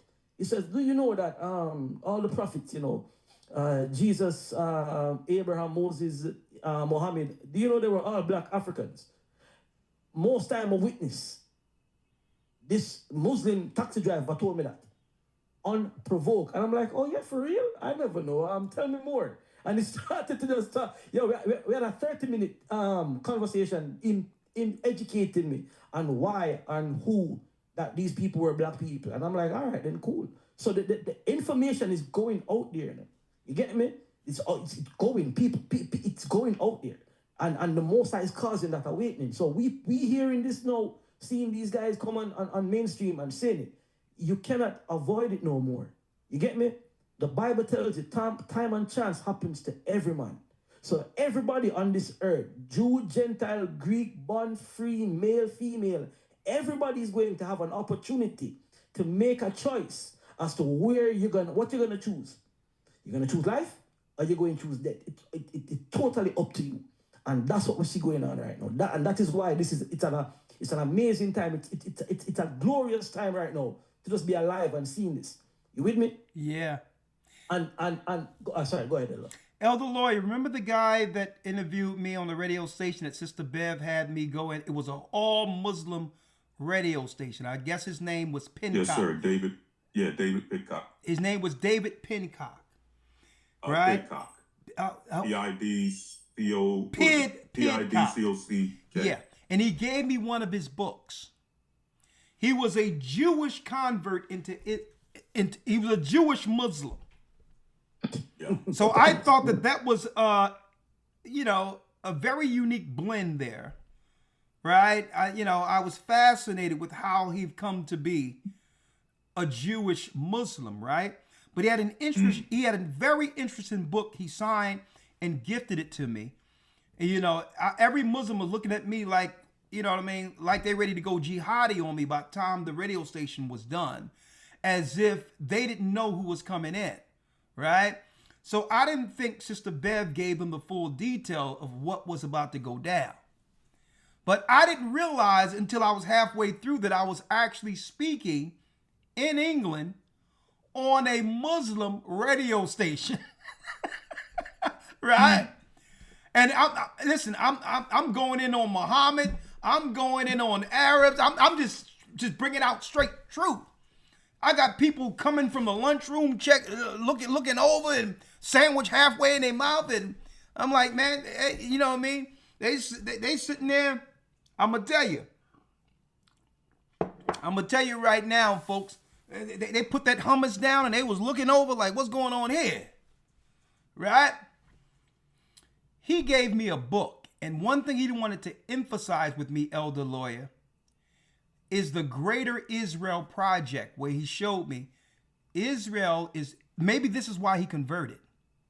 He said, Israel, I cannot in good faith follow a religion that's seeking the Greater Israel Project. Before I even investigated what that was, he showed a snake around all of the promised land in his book. I probably have that book around here somewhere. Pidcock. He showed a snake around all of the land that they was going to take before it was over. And here it is. This was 2010 when this Jewish Muslim was expounding this to me. And guess what else he admitted? He said it straight out. Yeah, I know the black people are the Jews. Straight out. He says, we've been knew this. One thing I loved about Europe, believe it or not, in England, I found more free thinkers who was willing to speak to injustice and say the things out loud that you would never hear in America.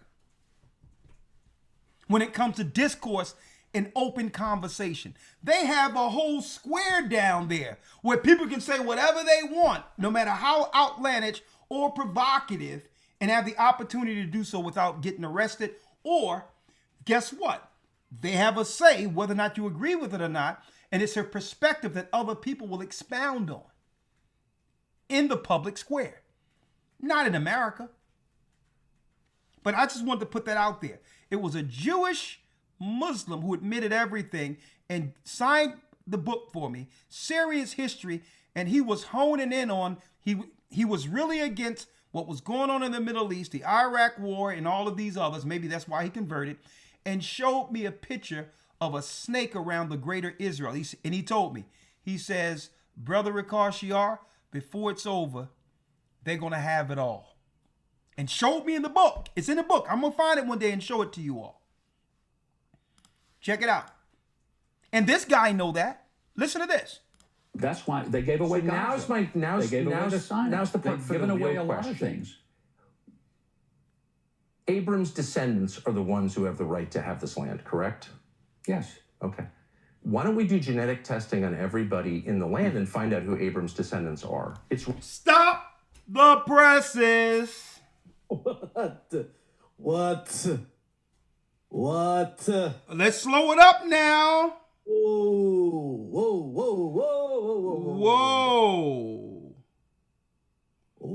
We're gonna slow walk this. Whoa. Hit that like button. Whoa. He's saying the quiet parts out loud, Gaja. Now let's get down to the nitty gritty, right? Let's give the land to it belonged to. Let's get some genetic testing happening so that these people can verify and show everyone that they are the chosen people of God. Sounds like a solution to me. Yes, it's a very valuable solution. The thing is that, DNA testing is banned in Israel. You're not allowed to do DNA testing there.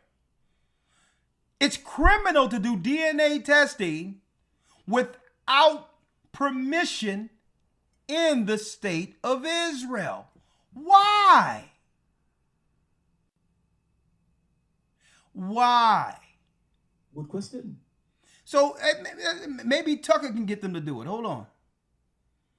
Maybe Tucker can have them say, you know what? I'm tired of this. We're gonna prove it once and for all. Let's see how this pop off here. They've given away a lot of things. Abram's descendants are the ones who have the right to have this land, correct? Yes. Okay. Why don't we do genetic testing on everybody in the land and find out who Abram's descendants are? It's really simple. We've cracked the human genome. We can do that. Why don't we do that? Would you be against doing that? I have no idea what that would prove. I mean, maybe. Hold up. He have no idea, Gaja. Why even go through that messy stuff of finding out who God's people are according to genetics? What is he admitting to here? What's he admitting to here? What's going on? What is going? Hey, my brother, what is going on here? What is this? I am somebody listening to here, boy. Man, we're listening to a Bible scholar here, okay? This guy is not just a pastor. He's a theologian, Gaja. Certainly he have all the credentials to teach that Bible back and forth. Right? Yo, Tucker said we have all the genome. We have all the genome testing right now to prove it. So we don't even have to go far. We can examine the graves that been there before you got there, and let's check the DNA. The graves are still there right now. Gaja, let's put this baby to bed. Yeah, simple. Let's put this baby to bed. Let's test the people in there so that to show everybody and publish it out to the whole earth that these people are the chosen people. There's nothing to see here. It's all good. Let's put this baby to bed. Protect this man, Tucker Carlson, at all cost. Let's hear him. I'm Elder Ricard Shiar, and I approve this question. Descendants are the ones who have the right to have, and they have made that decision. Euphrates. So I'm very confused by why we've shrunk the land and why we're Israel has shrunk the land. They have made that decision. That's why they gave away Gaza. They gave away the Sinai. Now's the part They've for the given away real a lot question. of things. Abram's descendants are the ones who have the right to have this land, correct? Yes. Okay. Why don't we do genetic testing on everybody in the land and find out who Abram's descendants are? It's really simple. We've cracked the human genome. We can do that. Why don't we do that? Would you be against doing that? I have no idea what that would prove. I mean, maybe it would be. What do you mean? What it would prove? I don't have no idea what that would prove. No, it would prove who the people are. What are you talking about? What are you talking about? It is going to prove who the people are. That's what it's going to prove. Because we are suspect right now that maybe, just maybe, and we're not being mean, we're just saying that maybe some people came over and probably claiming an identity that's not necessarily theirs. So we are suspect right now. We have the right to ask, if you're claiming that this is the land, we have the right to ask where are deeds. And this genetic test would prove whether you are genetically connected and the deeds are proven. It proves a lot. We established the fact that you established the fact, Mr. Theologian, that these people have a genetic, and if you go back to the top of the video, that these people, he used the words that there's a genetic connection to the people and the land. He said that. So what you mean? What you don't know what this is going to prove? If they have a genetic connection to the land, then we have to find the genetic connection, don't we? You said it, Mr. Theologian, not me. And I'm sure I'm sure he said it at the top of the video when his first diversion of the question was these people are genetically connected to the land. That's what he said, right? Oh, exactly. This scholar. And let me tell you, I'm looking at Tucker's. Let me tell you, Tucker's, his bane came down right here. Right? His hair came down in a bang. And I'm checking him out here. He's looking at him and saying, you can tell this look is saying just so much. Man, are you out of your mind? Tucker's bang came down right here. Right? And look at him looking at him. He's like, are you kidding me? You are an ambassador of America to Israel. He had a curl come down on this thing, right? You talking about some body language. Are you kidding me? Do y'all really want to show that you are God's people? Right? Let's hit him again. He's changing Tucker's hairstyle right now, Elder. Oh my! Right, here it is. Now's the part for the real question. Abram's descendants are the ones who have the right to have this land, correct? Yes. Okay. Why don't we do genetic testing on everybody in the land and find out who Abram's descendants are? It's really simple. We've cracked the human genome. We can do that. Why don't we do that? Would you be against doing that? I have no idea what that would prove. I mean, really? Maybe it would be. What do you mean? It would prove who Abram's descendants are and who has a right to live here and who doesn't, according to the theology that you yourself just explained. And so I'm very confused as to why we don't do that.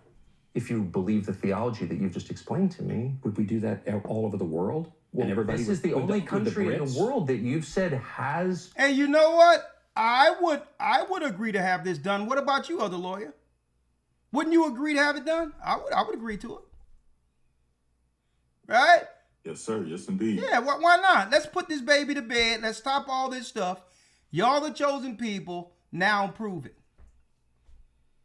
Right? Mm-hmm. Don't tell me you don't like DNA because you put it in the courts to put men under your foot. Using man against woman with DNA. So when it comes to extracting finances as a tax from people, you love the DNA. You love the testing. Right? So let's do it. We're coming at the end of this. Man, this guy's cold-blooded right here, man. So check out this guy, moonwalk while sitting down. I'm very confused by why we've shrunk the land and why we're Israel has shrunk the land. They have made that decision. That's why they gave away Gaza. Now's the part for the real question. A lot of things. Abram's descendants are the ones who have the right to have this land, correct? Yes. Okay. Why don't we do genetic testing on everybody in the land and find out who Abram's descendants are? It's really simple. We've cracked the human genome. We can do that. Why don't we do that? Would you be against doing that? I have no idea what that would prove. I mean, maybe it would be. What do you mean? It would prove who Abram's descendants are and who has a right to live here and who doesn't, according to the theology that you yourself just explained. And so I'm very confused as to why we don't do that. if you believe the theology that you've just explained to me. Would we do that all over the world? Well, this is the only country in the world that you've said has. Why not do it all over the world? Hold on. So don't tell me that you don't believe that people, which is less than 7% of the world's population, can't take a medical procedure when the same government was pushing the whole world to take a medical procedure during the so-called pandemic. Exactly. Good point. Exactly. So you can't get a fraction of the Earth population to take this test? You cannot get less than 0.7% of the people in the earth to take a test. Good point. Great point. When you have a campaign to get the whole earth to take something during the pandemic. So it's impossible. Everybody? Why wasn't you saying that when they rolled out the shots? Right? Great point. So go ahead, Tuck. Do your thing. And find out who Abram's descendants are. It's really simple. We've cracked the human genome. We can do that. Why don't we do that? Would you be against doing that? I have no idea what that would prove. I mean, maybe it would be. What do you mean? It would prove who Abram's descendants are and who has a right to live here and who doesn't, according to the theology that you yourself just explained. And so I'm very confused as to why we do that. Man, listen, I'm gonna sit there. Listen, I'm just gonna chill. What you gotta say? Huh? Yo, the man said, what will it prove? It would prove who have a right to live here and support the theology that you've been talking about all this time you've been on this program. That's what it would prove. It would support your theology. It will support all that you claim is the reason behind supporting Israel at having the right to the land. It would support it. What are you talking about? Why are you asking me? You don't see why. When your first statement on this interview was, it's a genetic connection to the land. That was his words. So, let's do some genetic testing then. So we can root out who belongs to the land and who don't. And I'll tell you what, I'll put this out there. I'll be the first one to go, if you find that who these people are, genetically, I'll be the first to go, yeah, man. We support them there. If they can prove genetically they're the people, I will get on. I will say, listen, we were wrong the whole time. They're God's people and we're behind them 100%. 100%. Yeah, man. I'm going on record with that. With no shame at all. Yeah, and I'm going back to Tucker. He has that look like, have you lost your mind? Oh, good, Tucker.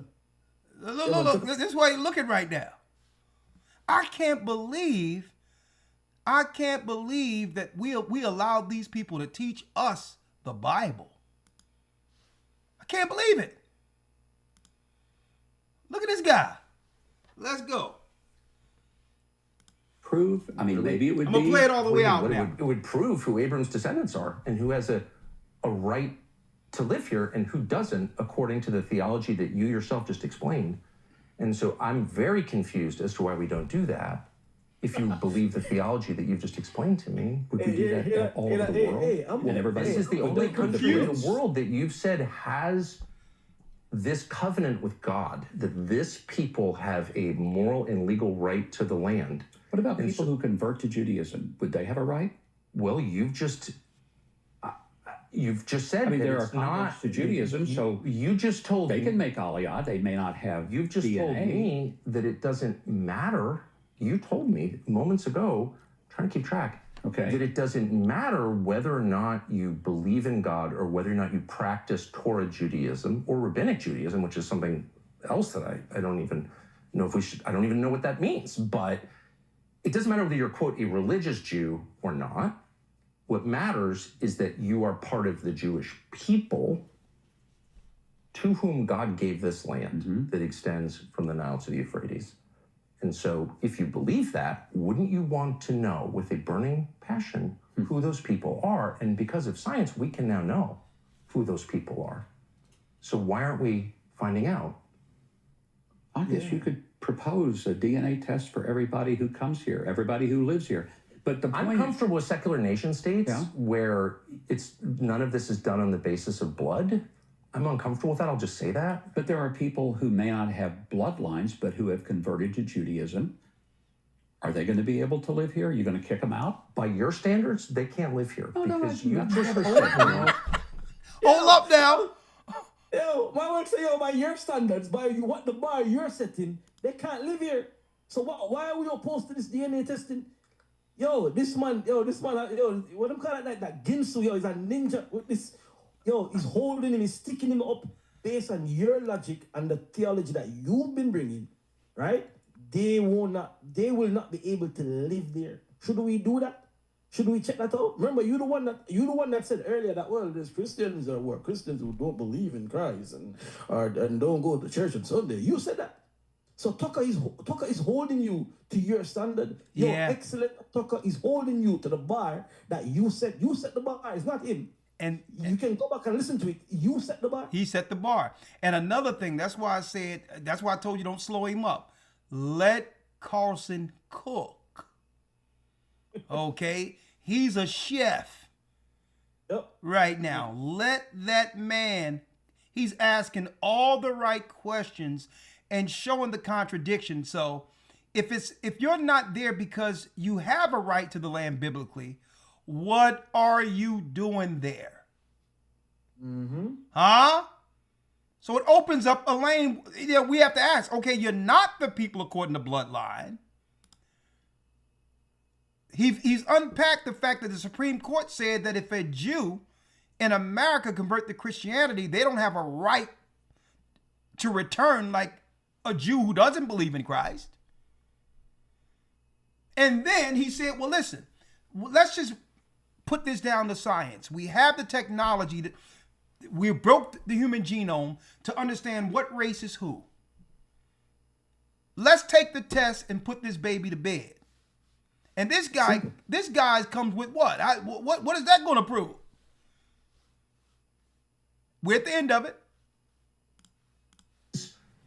this covenant with God, that this people have a moral and legal right to the land. What about people who convert to Judaism? Would they have a right? Well, you've just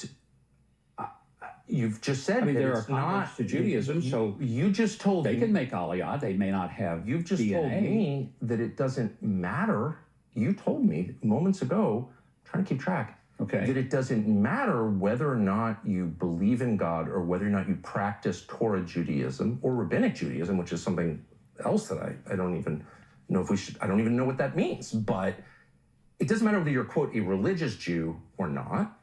What matters is that you are part of the Jewish people to whom God gave this land that extends from the Nile to the Euphrates. And so if you believe that, wouldn't you want to know with a burning passion who those people are? And because of science, we can now know who those people are. So why aren't we finding out? I guess you could propose a DNA test for everybody who comes here, everybody who lives here. You're the ambassador of the United States, the politician who's a liaison and an ambassador to Israel. You're the politician. Can't you have a greater persuasion, more persuasion power than Tucker? Don't you want to do this, Huckabee, to substantiate your theology? To know that you are, in fact, backing the chosen people. So what he's doing is telling you, you're supposed to be shaping the legislation if that's what you believe according to Christianity. You should want it. You should. Yeah.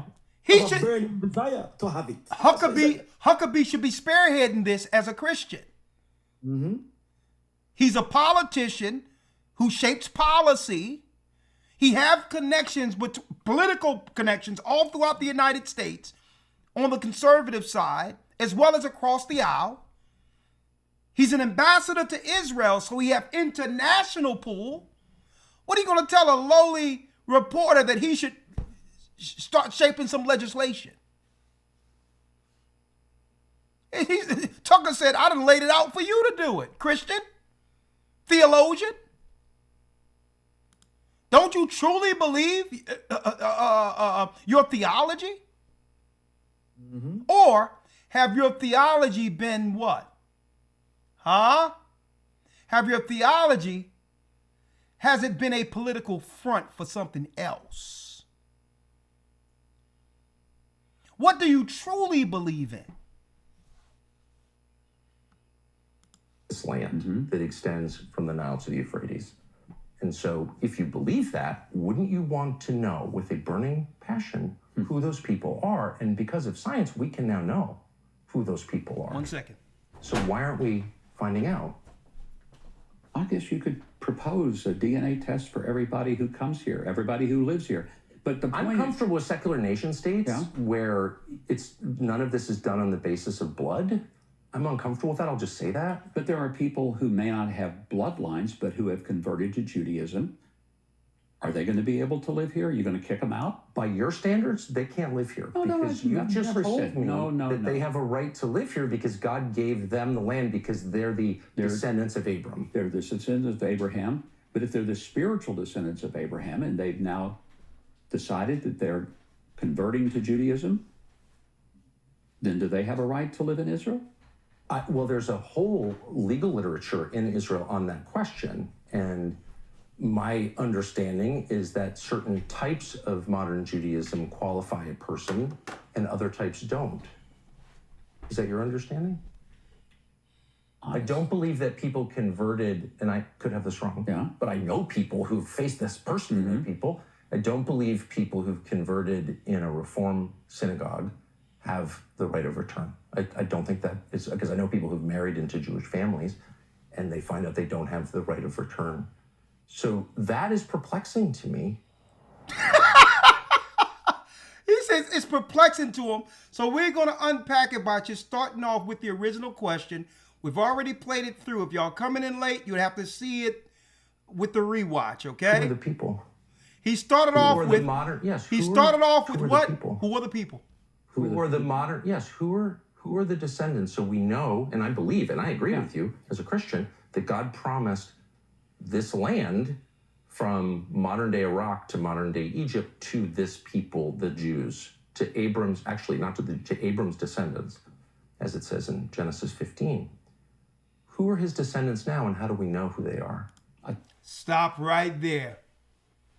Who is the descendant, and how do we know who they are? Well, obviously, this theologian by the name, this politician, Christian pastor by the name of Huckabee, Mike Huckabee, he doesn't have the answer. So number one, we'll answer this, because this guy obviously doesn't have an answer. Okay? So you can stick all of Christianity and Christian pastors under this guy. Right? He don't know. Or he don't care. No, exactly. He's more so for the initiative that's really an ideology called Zionism. But I don't even want to go into that. Right? It's Zionism. But I'm going to deal with that separately. Let's go back to what they're doing over there. Right? Let's go into why they are over Israel right now. Right? I'm going to pull a few things up. I'm going to pull a few things up here. What do we see here? What we see is Theodore Herzl's plan for a greater Israel. Theodore Herzl's plan for a greater Israel. Elder Lawyer, get Genesis 15 for me if you don't mind. So obviously, and I'm glad Tucker Carlson called him out on this, because they're not just trying to get Gaza right here. Before it's over, they are planning to get all of this within the war. So they made us believe that they were going into Iraq to topple Saddam Hussein due to weapons of mass destruction. And it was Netanyahu who brought this to the Bushes, claiming that they found yellow cake, which is an explosive agent to be utilized in future weapons in Iraq. Right? And you seen Dave Chappelle talking about yellow cake, right? Eating the cake and was laughing. When really, it had nothing to do with that, because there was no tie between weapons of mass destruction and Saddam Hussein. But really, it was to make moves for regime change, and so that Israel can now expand beyond the borders of Israel into Iraq as a part of the Greater Israel project that was laid out years ago, decades ago, by Theodore Herzl. A Zionist plan to control the land that was prophesied to Abraham's children. And as you can see, Syria, they went to war with Syria. I was only about 35 miles away from Syria over there when the Most High gave us the correct time when it comes to the 364-day calendar. And you could hear bombs going out from Syria from where I was living. So they're seeking to get all of this, Cairo. And how are they going to get this to the Red Sea, Egypt? Think about this. This is the reason they built the dam in Ethiopia. It was them behind the dam of Ethiopia. Ethiopia is trying to flex as if this is something to be proud of with this great dam in Ethiopia. It was Israel that was behind the payment for that. That ain't nothing Ethiopia should be flexing for. By them putting that dam there, they're drying up the Nile River, which is declaring war on Egypt so that they can take the area. You dry up the Nile, you control what? The resources that grow there that feeds all of the great city of Cairo and all of the people who depend on the Nile to survive. So this is why they made the dam, because the dam is stopping the water from going downstream into water in Cairo, fulfilling the prophecy where the Bible tells you that he's going to make a highway, because why? The Nile River is drying up. They are controlling how much water comes into Cairo. And then look over here, Jordan, they're looking to take all of that. Lebanon, Beirut, all of this was the plan well before 1948, folks. It's called the Greater Israel Project. It was a Zionist plan for conquest, a self-fulfilling prophecy so that Esau could get this particular land. Now, before I bring in the scriptures real quick, because I'm going backward here, right? Before I go into the scriptures, let me break this down now. Here it is, the greater grant to Abraham. All of this that you can see, the greater grant is what they're looking to take. Parts of Ethiopia, all of that. Right? Now, they claim they have what you would call an ethnic claim to the land, calling themselves Jews. When really, according to Tucker Carlson, no one wants to prove that they are the people that descend from Abraham, Isaac, and Jacob. A matter of fact, it's forbidden to do so in the land of Israel. Why? Right? So, let's unpack this now. Let's unpack this. So here's the scripture that they have taught to gullible Christians to support a Zionist movement that justify what we're seeing in the Middle East right now since 1948. Right? There's a few things I want to show. One second. There's a few things I wanted to show here. I have a lot of things up here. Hold on. Don't tell me I erased it. Hold on. 1 second. Bear with me.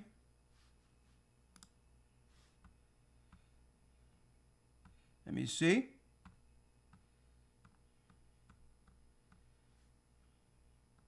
One second. Greater Israel. All right.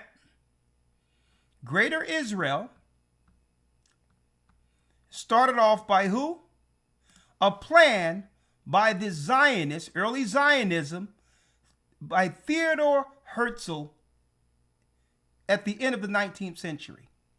Theodor Herzl, one of the founders of Zionism, was influenced by the Tanakh in his thinking on the borders for a Jewish state in Palestine, right? A Zionist plan. It had nothing to do with a genetic right, okay? Now, let's go down. As you can see, here it is. The royal grant of Abraham was a land that they would eventually take through time and conquest, but cannot do that without using America's strong-arm military to bring this forth, as they are a small country. Okay, so they would need the military might of America to accomplish this, right? What are we looking at? What gave them the right to begin going into the land? Well, we're looking at the 1917 Balfour Declaration, where it was signed by dear Lord Rothschild, the Rothschilds who are over the banks. I have much pleasure in conveying to you, on behalf of His Majesty government, the following declaration of sympathy with Jewish Zionist aspirations, which is a religion which has been submitted to and approved by the cabinet. This Majesty government view with favor the establishment in Palestine of a national home for the Jewish people, and will use their best endeavors to facilitate the achievement of this object, it being clearly understood that nothing shall be done which may prejudice and civil and religious rights of the existing non-Jewish committee in Palestine, or the rights of the political status enjoyed by Jews in any other country. I could be grateful if you could bring this declaration to the knowledge of the Zionist Federation. So the Balfour Agreement, which was drafted in England, the United Kingdom, said, we give you the right to have a state in another country. So it was England who gave them the right to do this. That's no different than me drafting a piece of paper and giving one of you the rights to have a whole city in China. Okay, it's my declaration. Put my Ricard Shiar, right, North Philadelphia, and I said, hey, you can have China, without asking Chinese people anything. So this is, I'm Edom and I say so. Okay, they're like, well, who gonna give us the land? Don't worry about it. Let me ask my buddy over here in England, and they're gonna give me a piece of paper, and I'm gonna show up in Israel's staking claim to Israel. Right? So there's more. There's more. So this was really a Zionist movement. Now, let's show you the scriptures that they what?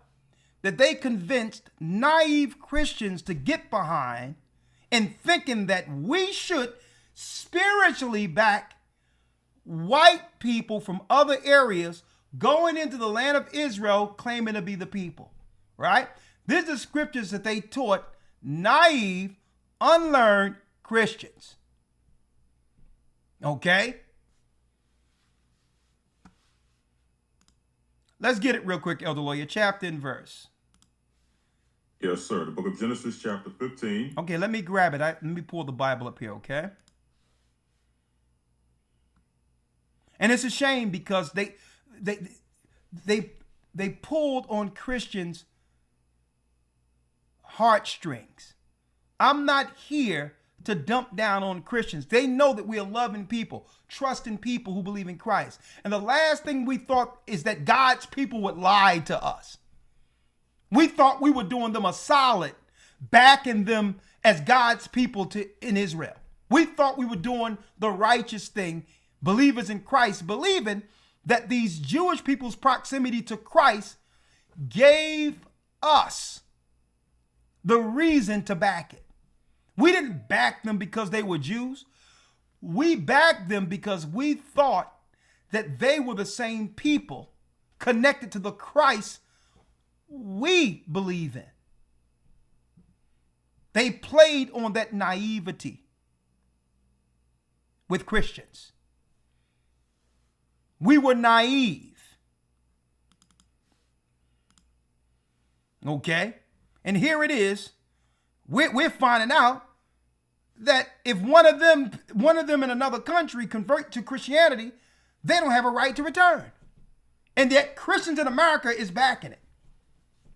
So let's go to the scripture, Elder, to show these brothers and sisters real quick what scriptures they taught in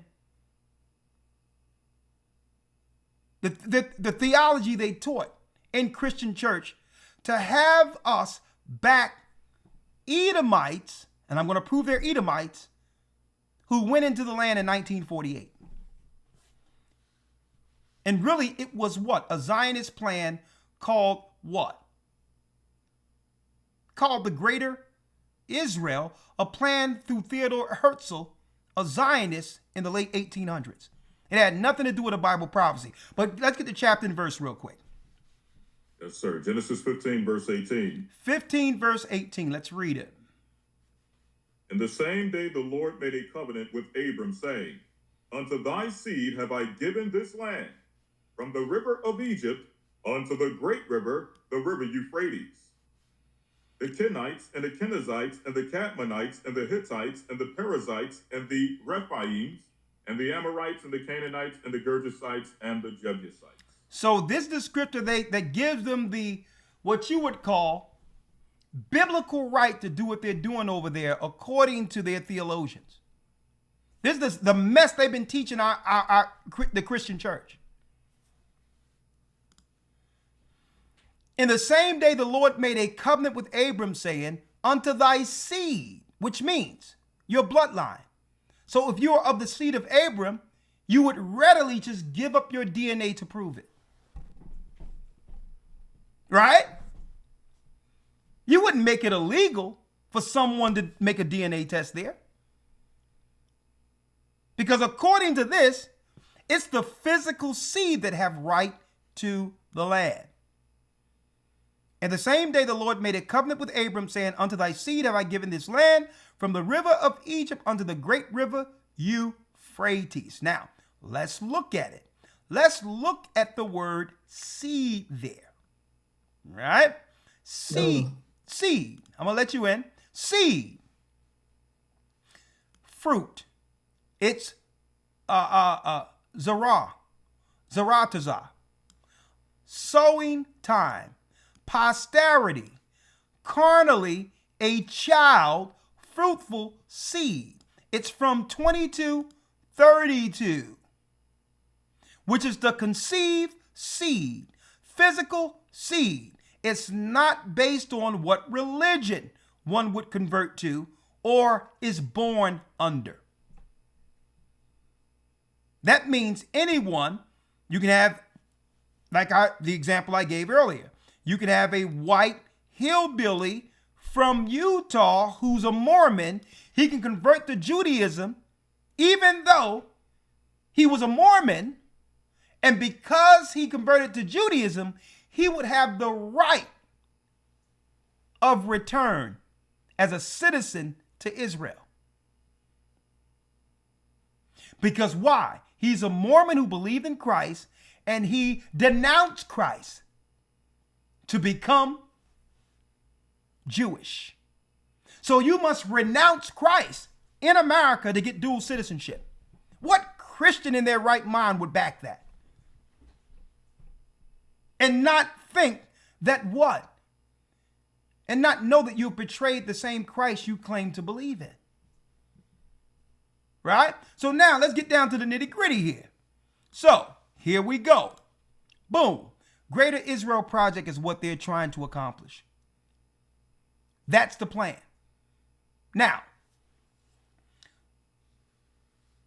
Tucker Carlson asked a question. He asked, let's go back, because I don't want to put words in the Curious Brother's mouth. Right? Because, he's confused. He just want to know. Right? Who are the people? Who are the people? Great question. He talked about, Elder, he said, well, how can you be people? He says, Israel was scattered everywhere. How can you people in particular, you don't want to take a DNA test, stake claim to a land that was promised to Abraham's seed? Great question. Great question. Elder Lawyer, let's go to Deuteronomy 27:1 and see if we could at least hone in on those people who were scattered according to bloodline. And by the way, I'm going to continue this conversation. There's a discourse I'm having on Twitter or X, 2 o'clock Friday. I'm going to also allow the people from Patreon to get access to this discourse. People coming in from all over the world, and they can challenge our claim. And our claim is that we can prove who the children of Israel are. We're the people. We can prove it. We're not confused like my man is stating here. I think he's less confused than he's letting on, but we're not confused at all. We know who the people are, and we know why they don't want to take DNA over there. Right? Elder Lawyer, if you can, let's now go to Deuteronomy. Let's read the 27th chapter in the first verse real quick. Deuteronomy 27, verse 1. And Moses with the elders of Israel commanded the people, saying, keep all the commandments which I command you this day. Hold on, let me get it again. Deuteronomy 27:1. Let's read it again. And Moses with the elders of Israel commanded the people, saying, keep all the commandments which I command you this day. Moses with the elders of Israel, which are the physical people, commanded the people, saying, keep all the commandments which I command you this day, folks. These are actual people of Israel Moses is speaking to, that God is speaking to Moses and the physical people of Israel. Now, here's the Jedi trick, the Jedi mind trick they play. Every time we just go into the physical people, they don't acknowledge what we're reading out of Torah. What they'll say is, anytime we see Israel, Moses, Christ, we ought to say the word Jews. That's a Jedi mind trick. So let's move Jews to the side, because Jews didn't come in until later. Okay, Judah was the fourth son of Jacob. So what the Jedi mind trick is, every time we start highlighting people in the Bible, instead of giving them the names the Most High gave them out of Torah, they automatically retort with saying Jew. Moses wasn't a Jew. Moses was from the tribe of Levi. So you have to watch the tricks the Christian Zionists play, right? Or the Zionists play with words. We're not talking about Jews here. We're talking about Moses and the elders of Israel, physical people. Commanded the people, saying, keep all the commandments, which are the laws. That's why I don't know how the Christians get off by telling people that they're not supposed to follow the law. Only Satan would tell people not to follow a law. Maybe they're Satanist. Keep all the commandments, they're written of in the same book we find Christ, which I command you this day. So now we've set the precedent. The Bible is talking about Moses and the elders of Israel here, right? That's the context. Read Deuteronomy 28, verse 1. Why? Because Tucker said, well, how do we know you're the people? The Bible says after the massacre or Holocaust that happened in Jerusalem in 70 AD, that Israelites were scattered. Great point. Let's go now to Deuteronomy 28, verse 1. Read that, Elder. Deuteronomy 28, verse 1. And it shall come to pass, if thou shalt not hearken, or if thou shalt hearken unto the voice of the Lord thy God, to observe to do all his commandments, which I command thee this day, that the Lord thy God will set thee on high above all the nations of the earth. Okay, the subject matter. Moses and the elders of Israel. If you keep the commandments, I will do what? I will place you above all races of people. Which means you will now lead the earth, be the leaders of earth, and govern the earth, and I will govern the earth through you. Okay? That doesn't mean chattel slavery and run around beating people. That means bringing proper, righteous order to the earth as God's people. See that? So if you follow the commandments, I'll work through you to keep order and righteousness throughout the earth. Right? But what happens, Moses and the elders of Israel, if the children of Israel, the seed of Abraham, decides not to follow the law? Read the 15th verse. 15. But it shall come to pass, if thou wilt not hearken unto the voice of the Lord thy God, to observe to do all his commandments and his statutes, which I command thee this day, that all these curses shall come upon thee and overtake thee. That all these curses shall come upon thee and overtake thee. That means we can identify the children of Israel through these curses that don't apply to any other races of people, including modern day Jews.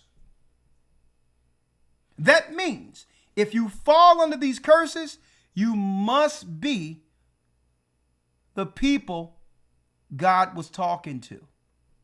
So let's see some of these curses.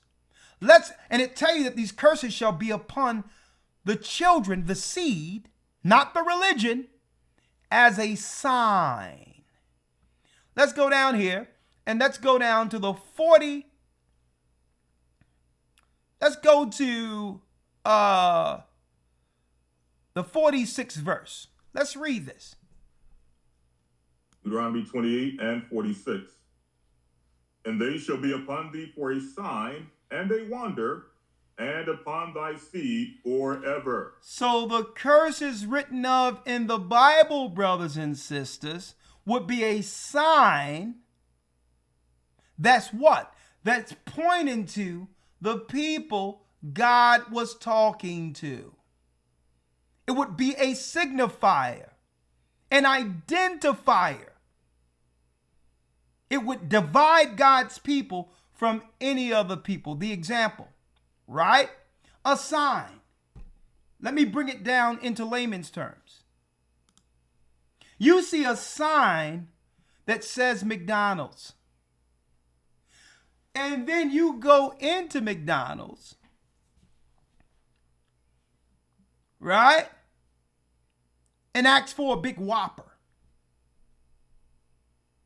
McDonald's doesn't sell the big Whopper. Okay? So the sign is a signifier that divides. A sign, if these people fit the curses, this is a sign that they're God's people. Right?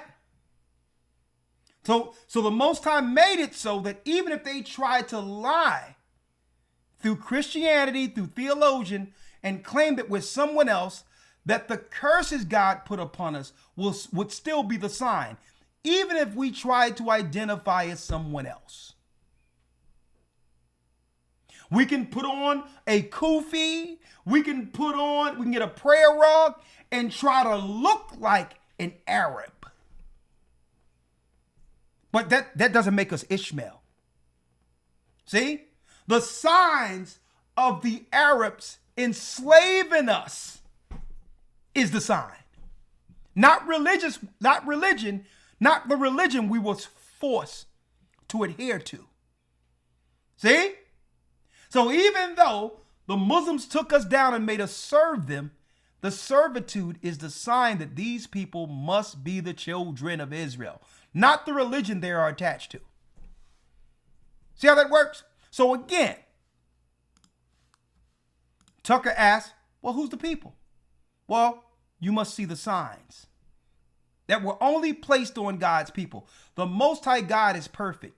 He's not going to have a sign on our people or his people, and then another people execute those particular signs. Okay? You will be able to see, okay, there's a shared difference from these other people based on the signs of the curses written of in Deuteronomy. And they shall be upon thee, which was the curses, for a sign and for a wonder. And upon what? And upon thy seed forever. The bloodline.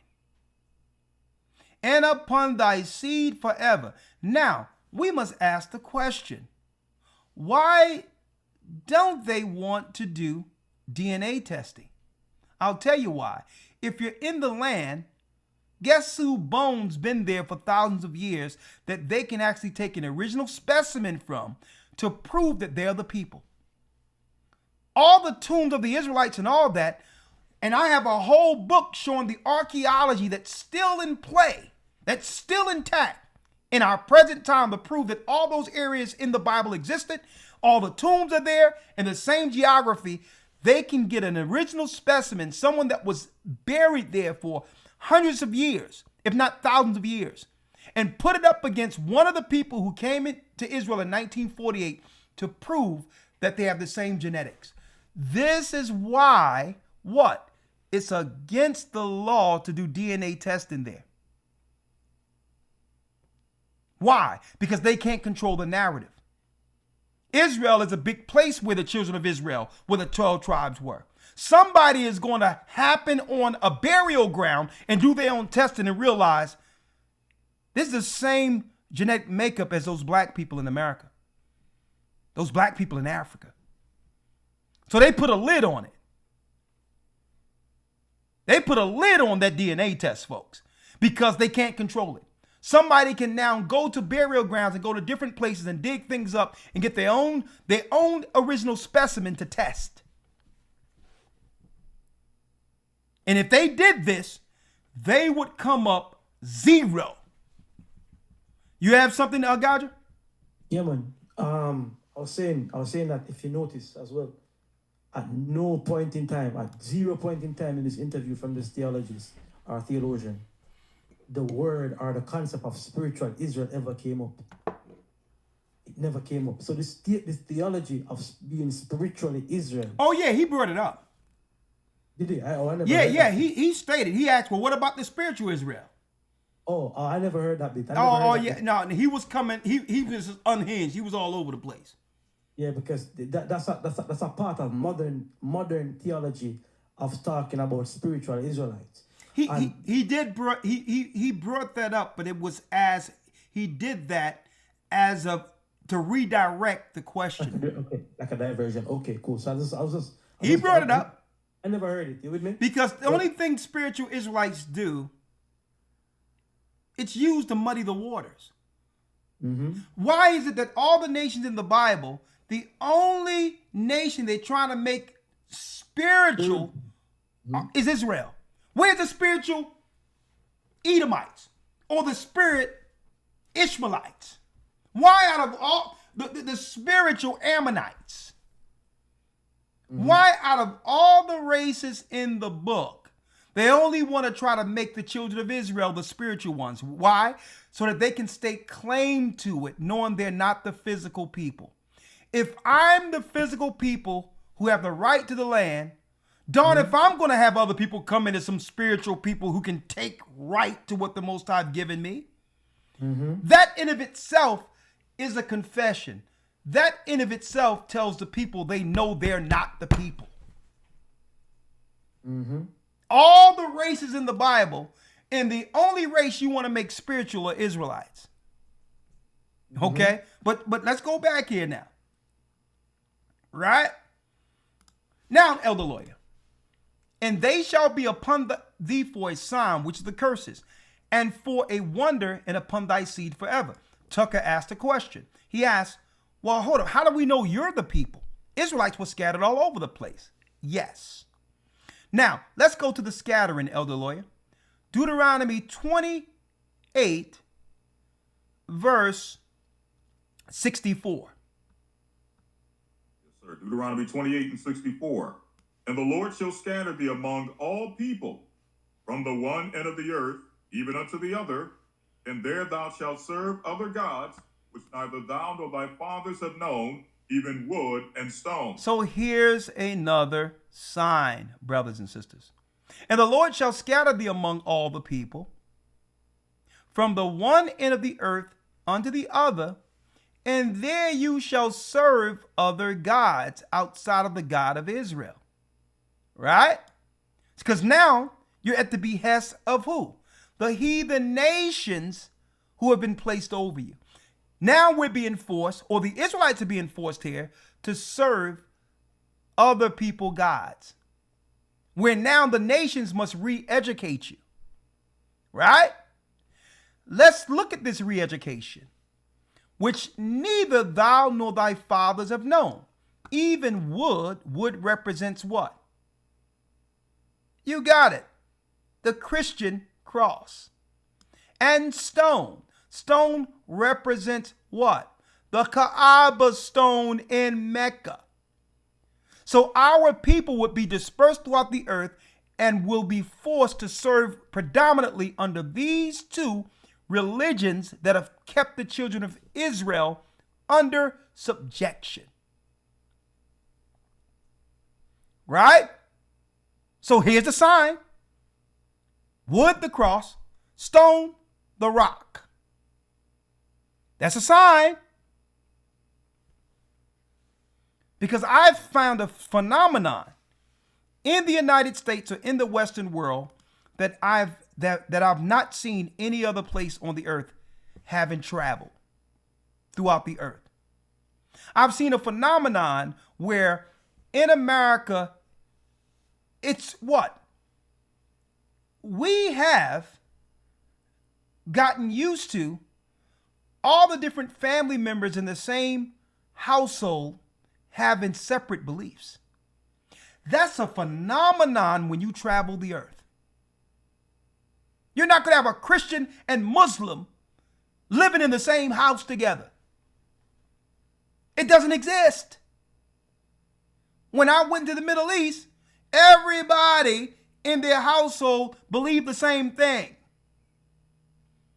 Even when I went to the Greek islands, everybody on the island followed the ancient Greek Orthodox Church. You're not going to have no Christian and Muslim living in the same house. So you have to be traveled to understand how wacky and crazed the society we've gotten used to understand how crazy it is. Okay? How insane it is. The sign is that, and the Lord shall scatter thee among all people from one end of the earth even unto the other, and there you shall serve other gods. Allah is not the God of the Hebrews. Okay? God that we've been taught in the Christian church is not the God of the Hebrews. Their God is Zeus. The Roman Christians took the pagan Zeus out of their temples and placed it in the main hall there at the Vatican and called it Peter.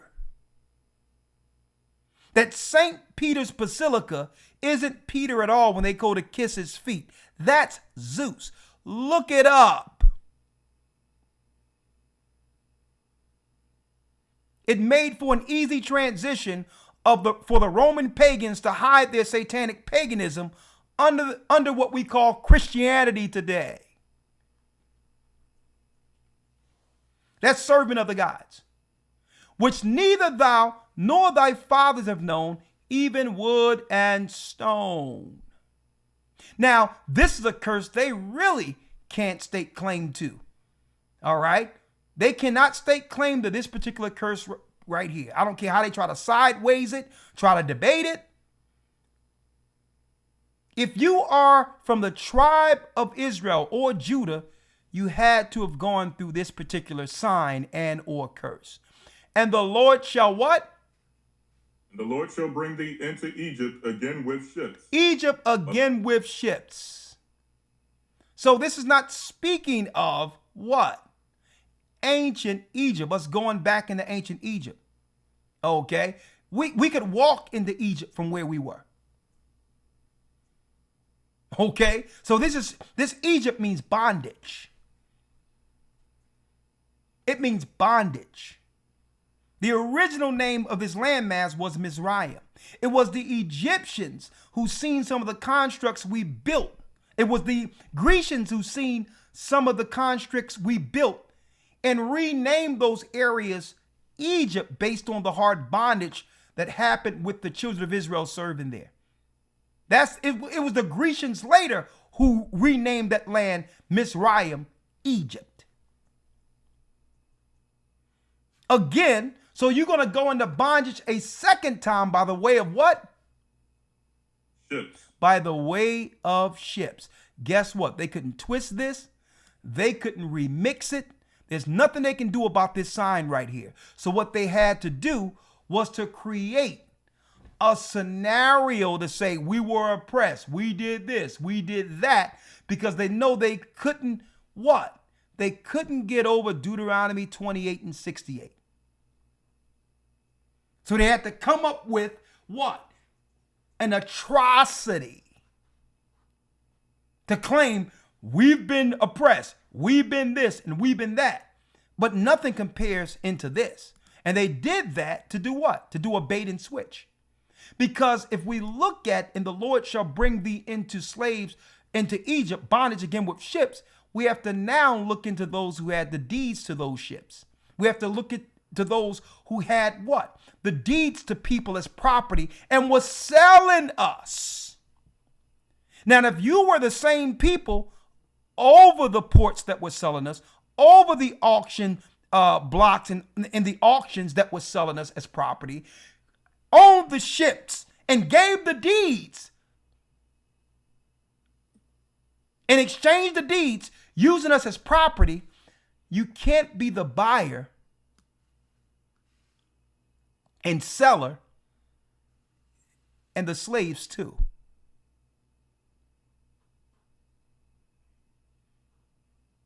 There's no way you can remix this. So if we're going to go into bondage and the same people claiming to be the chosen people made money off of the slave trade and was key players in the slave trade, how can they stake claim to this sign? But what they did was an atrocity came up out of nowhere, and now they can lock arms with our people, the children of Israel, who were suffering under civil rights, and say, yeah, we've been oppressed together. Playing us close. Here's the sign. And the Lord shall bring thee into bondage again with ships. Read. By the way whereof I spake unto thee, thou shalt see it no more again. It's our last slavery. Read. And there you shall be sold unto your enemies for bondmen and bondwomen, and no man shall buy you. And you can't be sold and not brought. So we know this is not talking about not getting purchased. This buy is getting redeemed. That no man would be able to redeem us or purchase us out of this condition. Only through the blood of Christ are we purchased. If we don't accept Christ, we're forever slaves. And it's through Christ that sets us free. See? And when Christ began to communicate with us over here and awaken us to our true identity, guess what? At that point, all the nations who've oppressed us at that point were on the clock. The clock was ticking down. And to prove the clock is ticking down, now Esau is arguing amongst themselves and saying, you know what? We need to figure out who these people are. This is going to open up a whole new can of worms with these questions. Because what he's doing is not just combating Zionism and what's going on over there. The whole world has become inquisitive now. If they're not the people according to theology, then who are? Because according to God, there would be Christ, a light in this earth that's going to lead us through all this darkness. And it's not going to come through them. We need to figure out who these people are.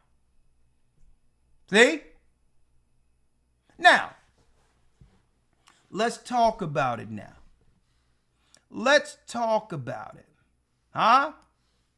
There you shall be sold unto your enemies for a bondman and a bondwoman. 70 AD, we ran into Africa, right? And I need y'all to look at this map right here, right? Because they look around and try to play dumb. And guess what? Tucker Carlson, I hope you're seeing this. Okay? I back your investigation 100%. And I'm going to help you with it. Here's a map that was drafted in 1747. A slave map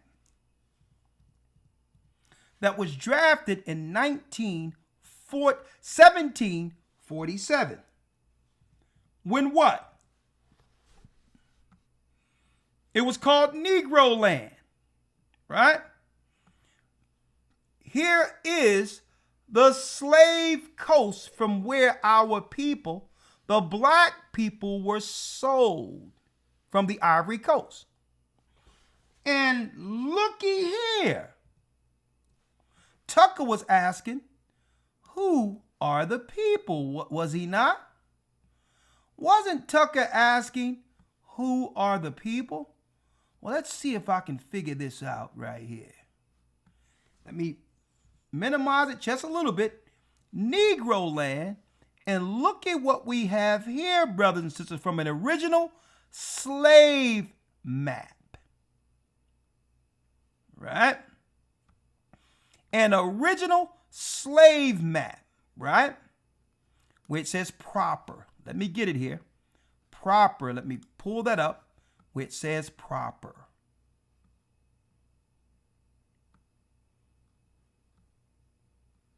Bear with me, folks. Every time where it says proper, look at what it say here on the slave coast.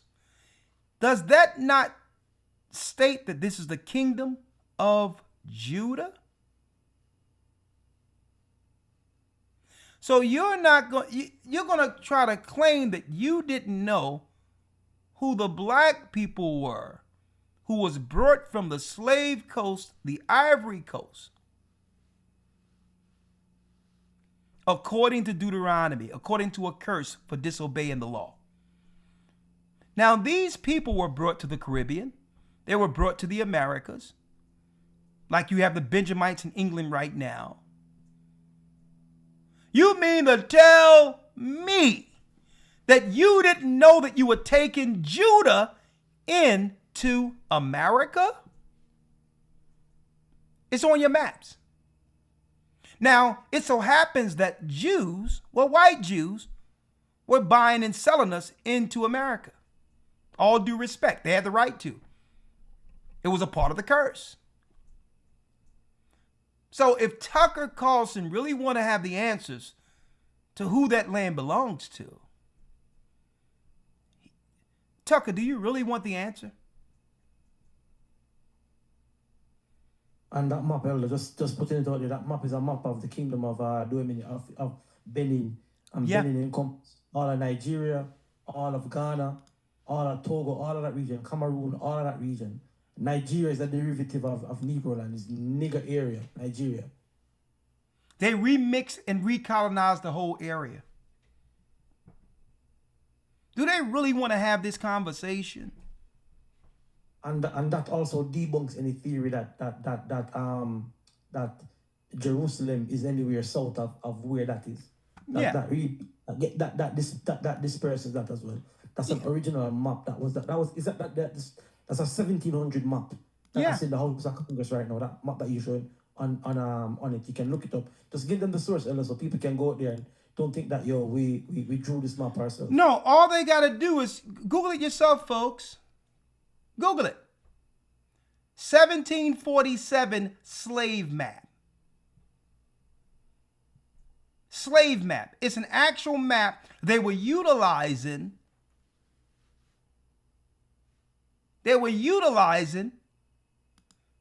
To move us from one area to the next, knowing that we were the children of Judah. And guess what? They knew we were under a curse to be sold. So they felt that the Most High was absent from us. And at that point, they can do whatever they would like to do against us. And before, the white man didn't just come on some land while Kunta Kinte was beating a drum to go and find some wood to make a drum, to drag somebody over to America. Don't believe that garbage story from Hollywood. This was an orchestrated, organized business to enslave God's people, because why? They would not have been able to build the new world without us. Period. The same way Egypt could not have become great without us. See? And we know that we've been to the castles, we've seen the markets, we've traveled the land and we've seen it. It's there. Nobody can deny it. You with me? The Arab slave trade that went on even before that. You understand? Yeah. That before Edom came into the picture. Yeah. Was even more brutal, right? So don't be tricked or confused by Hollywood that the Jews are the white Christians and you know, no, the Islamic Arab slave trade was going on. The trans-Saharan slave trade was going on long as well, for over 1,000 years. And what they did, they were killing the slaves. And a lot of these ghettos you find in Gaza, in parts of the Middle East, still have the remnant of our people still there that were serving in servitude. It's still, the evidence is still there. Somebody said in the comment, what does it mean when it says under a seed forever? You will always be the children of these slaves. Always. That's fine. So when it says the seed forever, you have to realize when it says the seed forever, it's exactly that. There'll never be a time where what? You can separate the curses from these people. Never a time. So it never can be remixed forever. But when you look at that forever, it also breaks down to the vanishing point until the consummation, until Christ comes to get us out of the curse. Okay, that vanishing point is the consummation, right? And the reason why they don't want us to believe in Christ is because Christ is the only light that breaks through the darkness they've placed on us through their miseducation and false religions.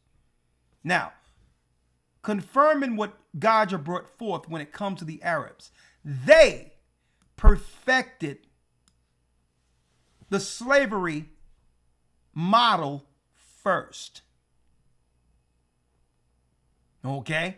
It's no different than what? You have China making all the goods, but yet you have the merchants shipping the goods over to America to be sold. White people weren't coming into the land and taking Africans over, and white Christians weren't taking some Africans over from their family and dragging them for slavery. That's a lie. This was an organized industry. And the reason why they wanted to hide the Arabs' hand in this through Hollywood, because Arabs were being used to undermine us in our communities. They were Esau's secret weapon, the eyes and ears to be used to report, to get us locked up, to do all this thing. That's why they put them on every corner between them and the Asians to keep their slaves under subjection. We've blown the lid off this, okay? These were your original slave masters. It was Ishmael and Esau together.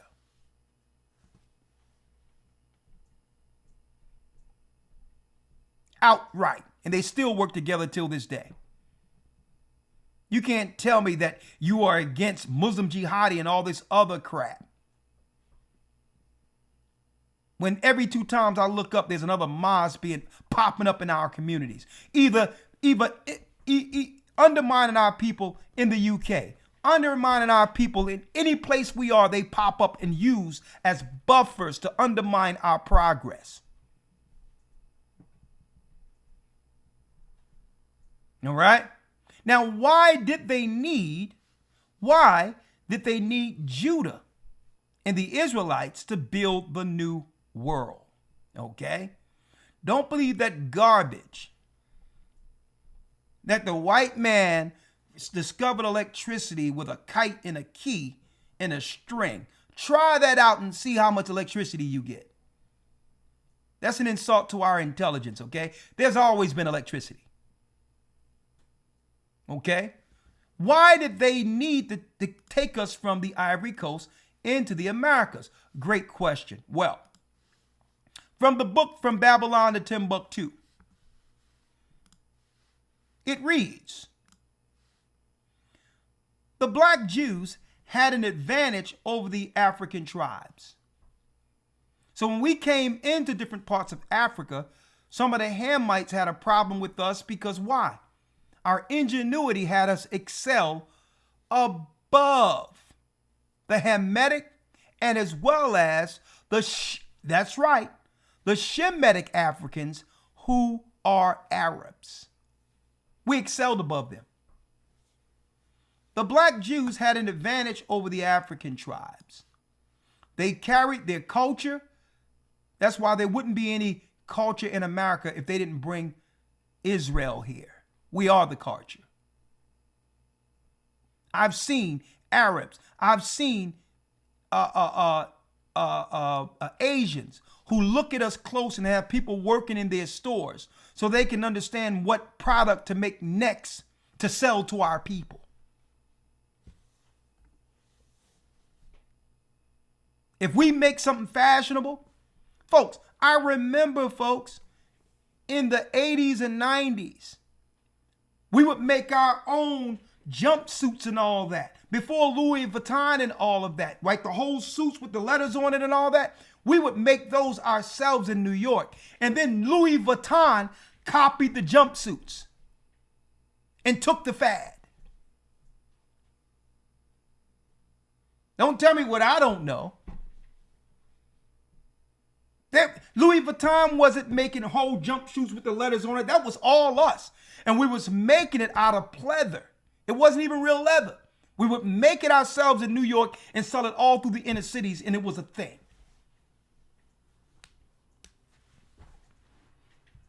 Gabardines, bell bottoms, all of this stuff was being made by tailors who came directly out of the church, dressing our own people.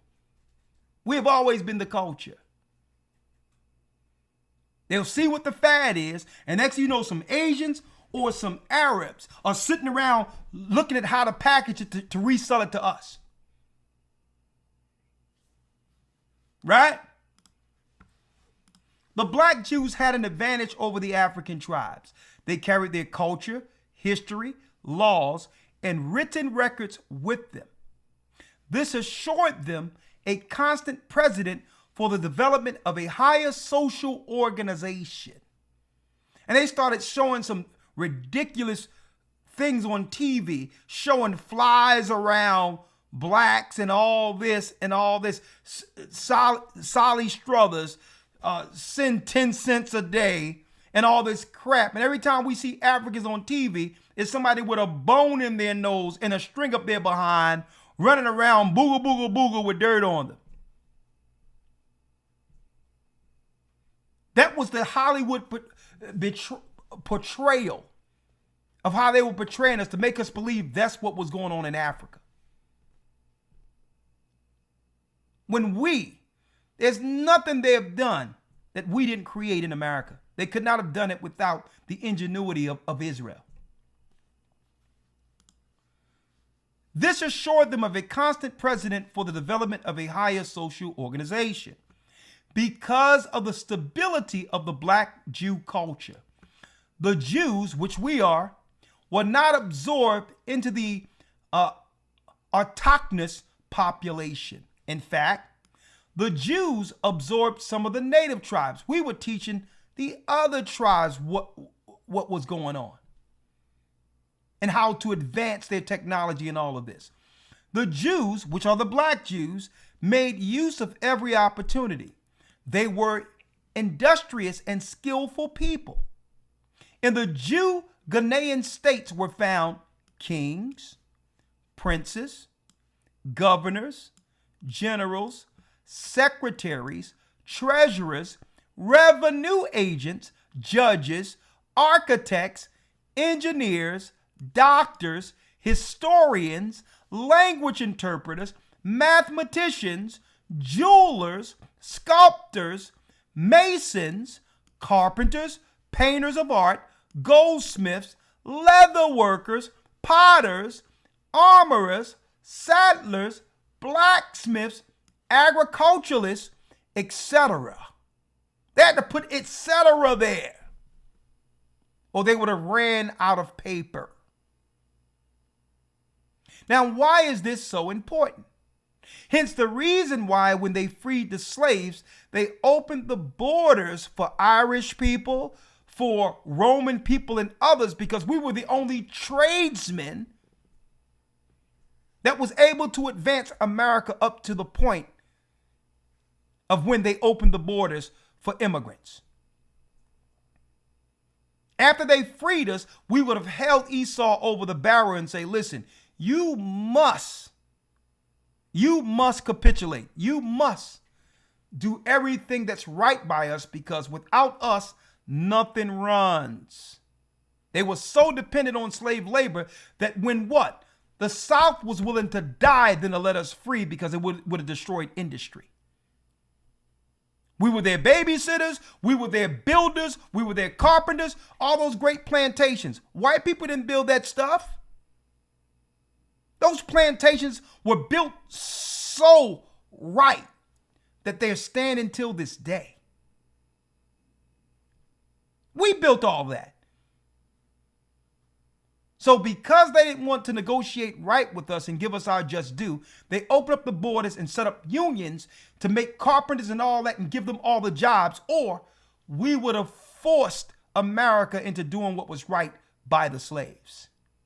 That's what immigration have always been, a buffer against us. See? So no. We didn't come over here and the white man taught us how to do that. You know how long it would have taken America to get built? If they had to train a whole generation, all of this stuff, then start building. Think about that. We came with the skills. We came with the culture. And the only thing Esau did was put his name on it. Right? Exactly. Like I've said this already, right? And somebody just wrote it there. Why was Pharaoh so upset about us leaving Egypt? Great question. If we were no good and good for nothing, yo, bye, sayonara. Like if them Somalians in Minnesota decided to pack up and go, who would be don't leave? Who would say that? That's the thing. Wherever we go, we bring flavor, spice, we bring culture, we bring rhythm. With me with the salt of the earth, according to Matthew the 5th chapter. Salt. And if you have food, if you're cooking without no salt, then we be dealing with some not nice food. We are that spice. We are that flavor. We are the salt of the earth, the spirit of the earth. They understand that. When we came over into the Americas, into the Caribbeans, we were the builders, we were the masons, we were the architects. We and Christopher Columbus ship, we were the navigators. Look it up. We were navigating the ship. Yeah. We were the Moors. So we did the same thing under the Arabs, but go on. Yeah, so that's us. That's us true and true. We're not, we're savages coming over here not knowing nothing. We have education and culture, and you still see it now. You see, like I did a broadcast on this one time. After the abolition of slavery, quote unquote, so-called abolition of slavery, there were 80. After the abolition of slavery, there was 95 or 94, around about that number, black universities made up to the 1950s. It was the social, what do you call it? It was the so-called civil rights movement that broke that. Because why? We were united together. Our families were intact.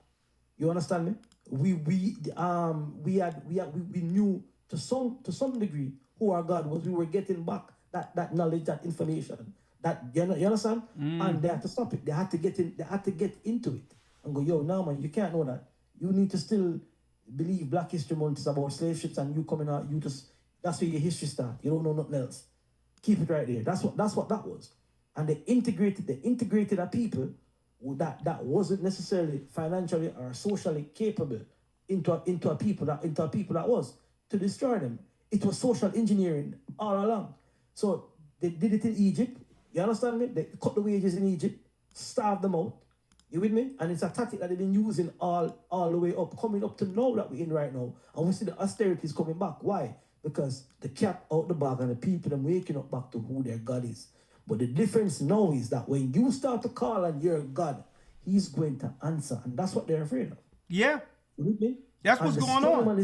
The strong man is being bound right now because we're going to spoil the house. But exactly. Anyways, And going back to where you are, so Tucker, in case you're looking at this, you probably want to know, who the Israelites are now because we were scattered and had to serve other nations. So obviously the people who had the deed entitled to the slaves cannot be the people. So who are they then? Well, let's bring it into recent history with the Khazars, right? Because as you can see here, in the greater Israel map, you got Eastern Europe and places like Turkey and all of that, right? That's close in proximity to the land of Israel. Hence the reason why America started paying all this money to the Ukrainians, not realizing they were funding the same people. Different parts of Turkey all the way into the Ukraine are the same people. And some people ask, well, and even Tucker asked the question, why do we fund Israel's military? Right? And then this Huckabee character says, well, you know how many jobs that we actually provide in the United States making weapons for Israel? So why are we giving them money for them to have weapons? We giving them money and weapons, right? Does that make any sense? Shouldn't it be Israel pay America for the weapons? That's double dipping if you're getting the weapons and the money, isn't it? Mm-hmm. That's double dipping. But they really paying for this particular movement right here to expand to these areas. The Greater Israel Project. Now, let's talk about it, Tucker. Well, who are they? Well, we need to go to Khazar. The Khazars, and guess what? This is not my opinion, okay? This is a Jewish source. The Jewish Encyclopedia tells us about the Khazars, right? A people of Turkish origin. Turkey not too far, so they can see their people into the area, right? The Jews of Russia, the kingdom of Khazars. Now, for years, they've been lying and claiming, I'm talking about historians and other Hebrews out there claiming that the Khazars are Ashkenazi from Japheth. But they don't know any better. Okay? Esau assumed the names of many places they've conquered. They're not Ashkenazi. They're Edomites. They're Edomites. Now let's talk about it. Khazar. Khazar was a conversion not because they wanted to convert or they wanted to be Jews. There was being oppressed politically on either side between the Christians and Muslims and had to convert to an Abrahamic religion. It's still the same religion at its core, which is ancient Babylonian mysticism. Before this, they were called the serpent people. Look it up. The serpent people that came directly out of Rome. Hence the reason why the main auditorium at the Vatican, guess what? That the architect, matter of fact, I'm going to put it up here. The architect at the Vatican, the auditorium looks like a snake. Auditorium, look at this. Auditorium, Vatican. I'm just going to type snake here. This is, look at this. This is the main auditorium for the Vatican. You can't make this up. Where the Pope comes inside to speak to press, and there's music and all that. They got a main auditorium where they strategically made the architecture of a snake. They were called the serpent people before the conversion. They didn't convert because they wanted to convert. They converted to hide their true worship, which is what? Paying full obeisances to the serpent, Satan. Now, when you go into Khazar, it links down to the Basilians. Look at this. The Basilians. Let me put that up here. The Basilians. Right here. So they converted between the 8th, really the 8th in the 11th century, where they called themselves Jews strictly for political reasons, but had what?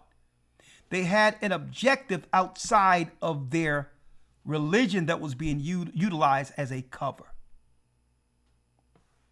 The Khazars first came to Armenia with the Basilians in 198, the 2nd century. Well, the Basilians come out of Eastern Rome, linking right back to the Byzantine Empire, the conversion of the pagans, Edomites, into what? Into Christianity. So they'll pose as Christians, and they'll pose under Judaism too. But they'll always have an underlying plan that Christians don't understand and others don't understand. An old plan from the garden led through the serpent.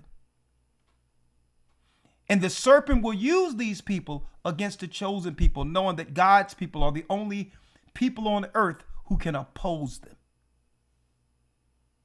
And really the opposing them is exposure.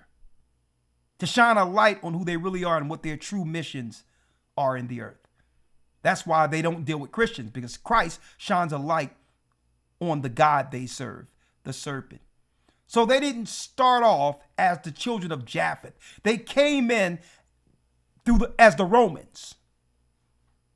So just because you can find Khazar and think that territory is Japheth, these are Edomites who went into an area that was once occupied by Japheth. Now, then we can go down, Jewish Encyclopedia. I didn't make this up. This is not me. This is just me going into Jewish sources here, and I'm going to type in Edom right here. See? Edom will tell you what's going on. Edom. Let's go there real quick. Edom, who's who? Edom. Idumea. Well, that's interesting. Where did we hear Idumea before? Well, Idumea, there was a conversion in the 2nd century where who? The Idumeans converted into Judaism during the 2nd century before Christ was born. See, you can read this in the Josephus. They converted, and Antipater ended up having Herod the Great, or Herod the Greek, or the Idumean, in place as a governor, an Edomite, who would be in place to kill the chosen child, Christ. See? Knowing that Christ was born to set us free. See that? So that's why you see Idumea there. But see, Esau tells on himself in the Jewish Encyclopedia. This is not my source. This is their source. Because it tells us here that Edom is who? Edom, according to them, the name Edom is used by the Talmudists for the Roman Empire. Tucker? Ooh. Ooh. Yo, repeat that. Yo, just highlight that again, Elder. That needs to be pinned again. The name Edom, now this is their source. This is a Jewish source. This is not black people, right? Bennett, I'm not in it. This is what they're telling you. The name Edom is used by the Talmudists for the Roman Empire. So you mean to tell me they don't know who they are? And from what, just putting this out there, and I'm just saying it, from what I know, we can trace who the Romans are, the Roman Empire, from the fall of Rome into Constantinople, which is Turkey, to the 10 horns. We can trace that today. That's not even hidden information. You with me? We know all the countries that were taken down by the Roman Empire that formed it when it fell in 194, and when the power went to Constantinople, which is Turkey. Coming up to modern day, we know where that empire is and who branched from it, Europeans, and where they went in the earth today. Yeah. So what they'll do, can find them. Yeah, but what we'll do when we speak to them, those are over academia, that's over the religious institutions. They'll look at us and they try to play dumb. Well, no one knows that the Romans must have disappeared. We don't know who the Romans are. Liar. Y'all know exactly. You know that you're the Romans. Listen, man. You just walk in any street in London, any build up here in London, and you see where Rome is. Rome never hid. The architecture is there. The gods that they worship is still there. Yeah. Up to today, still there. The design, everything is still there. You go along into what you call it in London, in Kensington there, where near Marble Arch. It's all Roman. You can see it. The architecture is there. Yeah. We know who the Romans are. We know. Yeah. We know the empire of Rome, where dispersed, the countries that were formed out of Roman conquest, the Britannias, the coming over to the west, the Americas. We know that. We see it. You get me? Luxembourg, Denmark, all of these places, Germania, all of these places were part of the Roman Empire. Yeah. Going back to Turkey, Constantinople, Istanbul. We know it. All the way down to Cyprus. We know the entire compass of who the Roman people are. Yeah. So how is it now that all of a sudden we can definitively tell you that, okay, you know what? We don't know, we don't necessarily know who the Jews are now. We don't we definitively know who the Jews are not, but we can't tell you who Rome is. It's crazy. Yeah. Yeah, they'll play dumb like my man Huckabee, right? Oh, I don't know, genetic, what's going on? Because the whole thing is, if these are not the people, then it begs the question, who are? Who are? Because obviously, I didn't come up with this, and they tell on themselves. Under the Jewish Encyclopedia, the name Edom is used by the Talmudists for the Roman Empire, and they apply to Rome every passage of the Bible referring to Edom or Esau.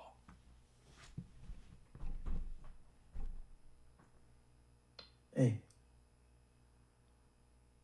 That's mic drop.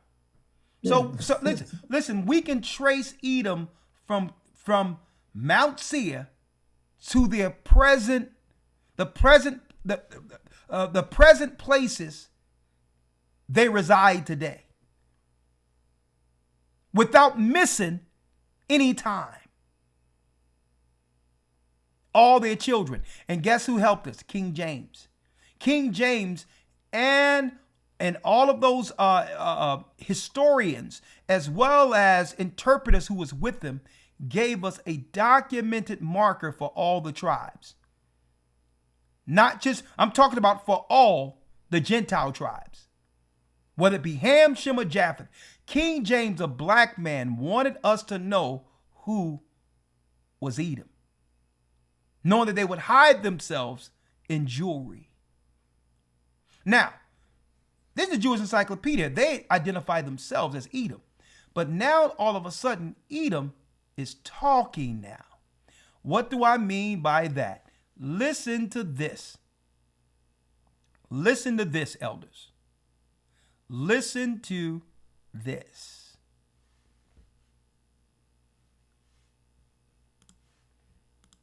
And thank you,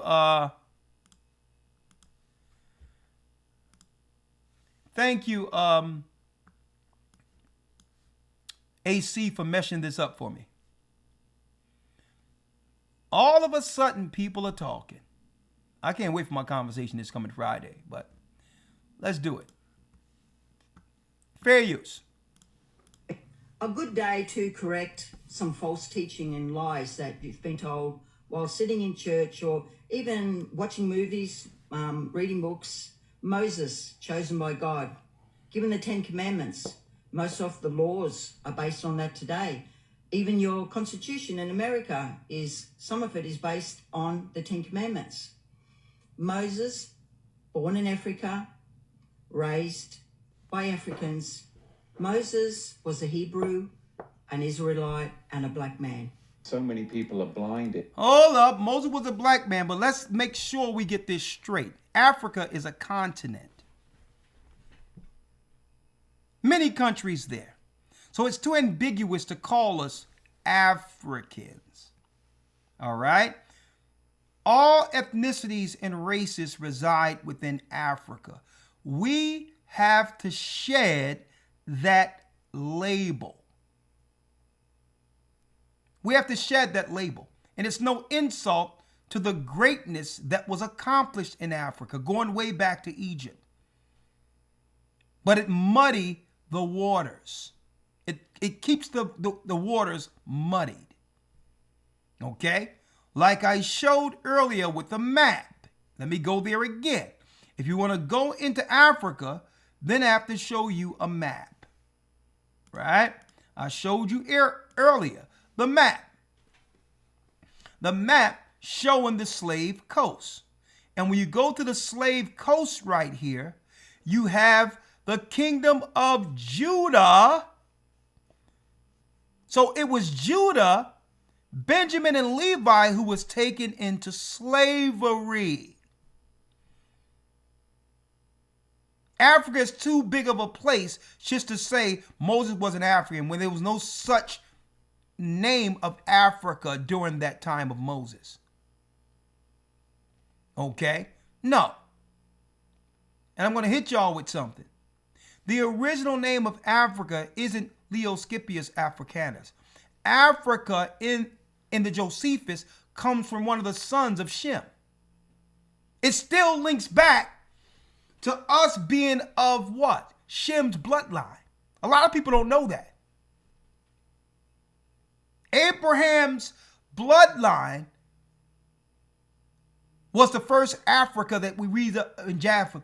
That name was synonymous to somebody who came through Abraham.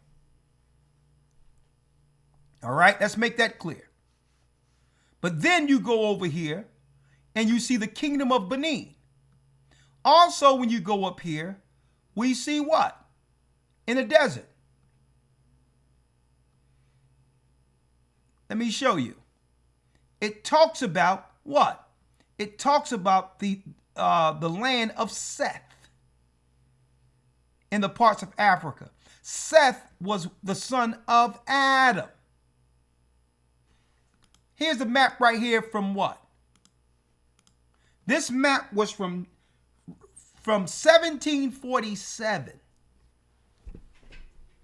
1747. Right? So they even called this particular, look at this, Negro land.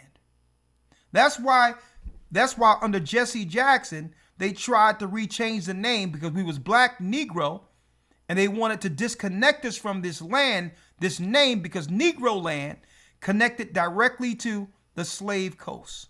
We were called Negroes, not Africans. Under Jesse Jackson, they started spinning it to African American in our current time so that they can undermine us by bringing in people from other who wouldn't resist America to replace us. So they wanted to replace Judah in America because we were born to resist them, with Africans who would come over with what? Something hanging over their head. Immigration. See? They would have to operate in compliance without resistance or be what? Extradited. That's why they came up with the African American term, to try to stifle the resistance that was born in this country that would bring the truth throughout the whole earth. The tribe of Judah in America. Tucker, are you listening? See? They came up with that. We were called black, Negro, and all of this. And all of a sudden, the demo nuts came up with the Rainbow Coalition and African Americans so they can undermine us. If you want to go into Africa, let's talk about this right here. Negro land. That's why we were called Negroes on the Bill of Sales. And if you want to heighten it to the next level, let's go right here to the Ivory Coast and the Gold Coast, where it tells you that these people were from the tribe of Judah. Right here. Look at that, Tucker. See? So Tucker has a question. What is it? What is it, Tucker? Come on now. Who are the modern? Yes. Who are the descendants? So we know, and I believe, and I agree with you as a Christian, that God promised. Who are the people? Who are the modern? Yes. Who are the descendants? So we know, and I believe, and I agree with you as a Christian, that God promised this land from modern day Iraq to modern day Egypt to this people, the Jews, to Abram's, actually not to Abram's descent. Who are the people? Tucker. We are the people. We are the people. And you know what? I think Tucker already know it. I think he already knows this.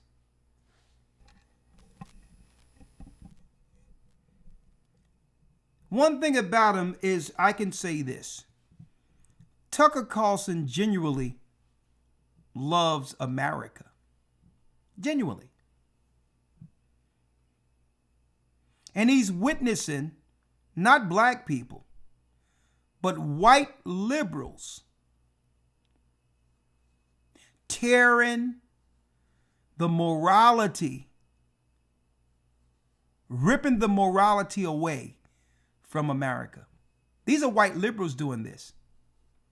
All up in the schools, radicalizing things. They don't have nothing to do with us. Coming to the schools, making it where our children are reading on a 3rd and 4th grade level. These are white crazed, bugged out of their mind liberals who's sitting there looking at your child as a boy and want to put a dress or castrate him. These are white liberals. He's seeing that there's no hope amongst white people to help the country that he once believed was a country built on the principles and morality of God. So he's seeing the white liberals right? Who are strategically, they are intentionally pulling the plug on everything, seeking to destroy anything that's right. They'll let everybody over, bankrupt everything, demoralize everything. And he's saying that these are not black people. These are his people.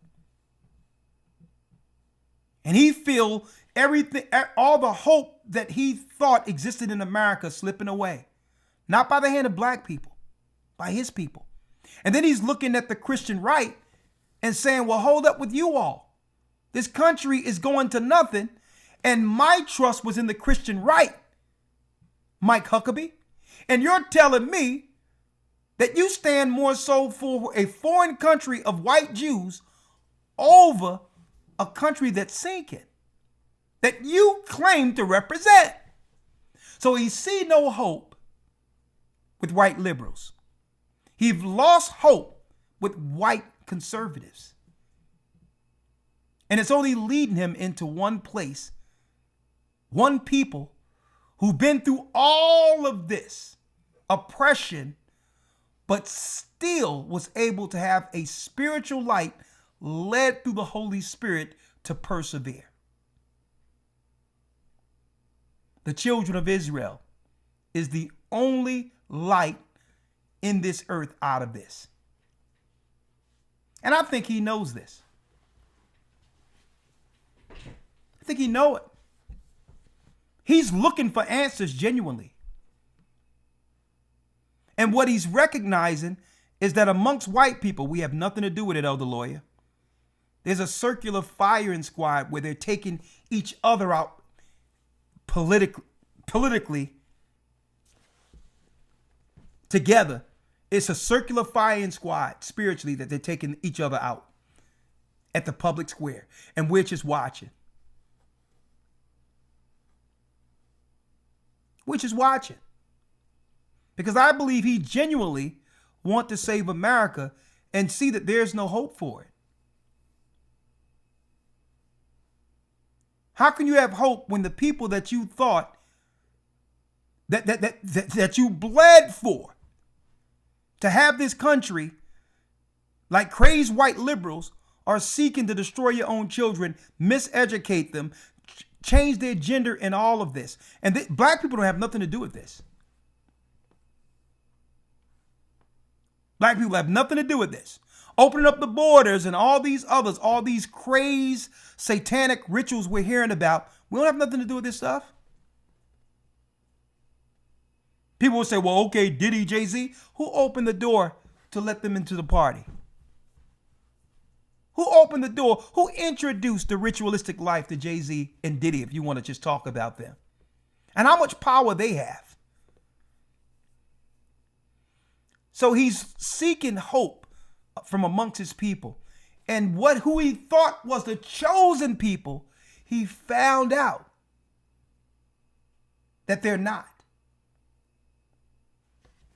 So I hope Tucker runs into this.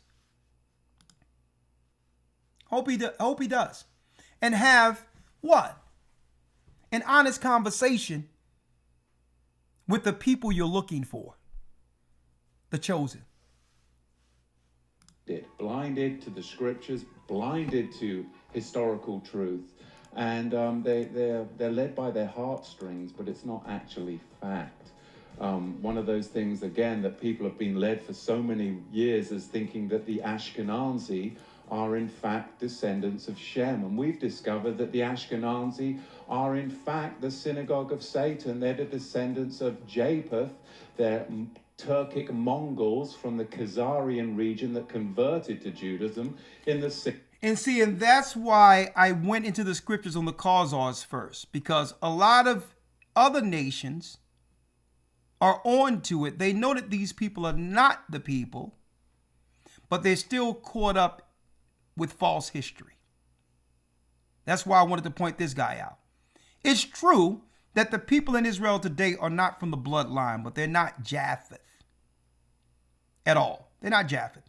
They're Edomites. All right? Now I'm going to show you the scripture they use to try to claim that it was prophesied that Japheth would be in the Middle East. Elder Lawyer, if you will. We went over the scripture earlier.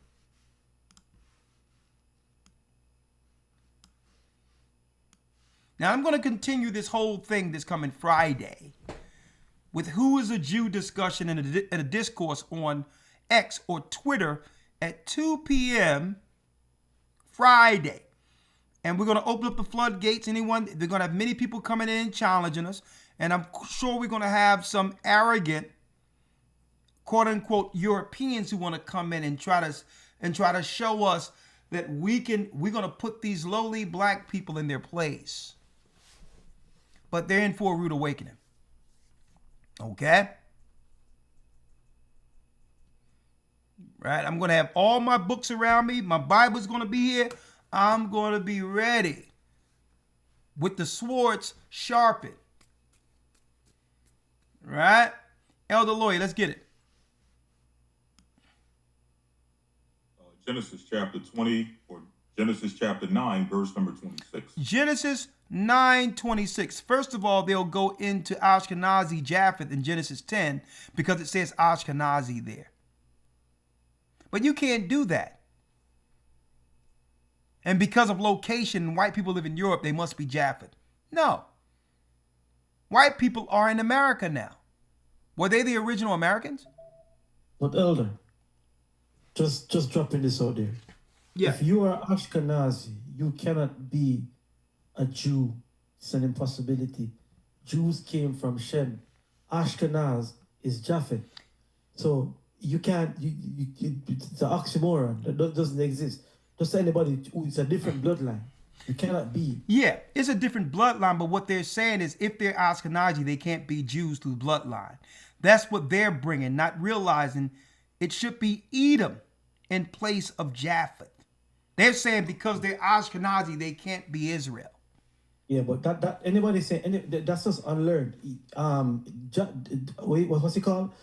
Zepho pushed the Japhites east, and then Alexander the Free came and did it even more.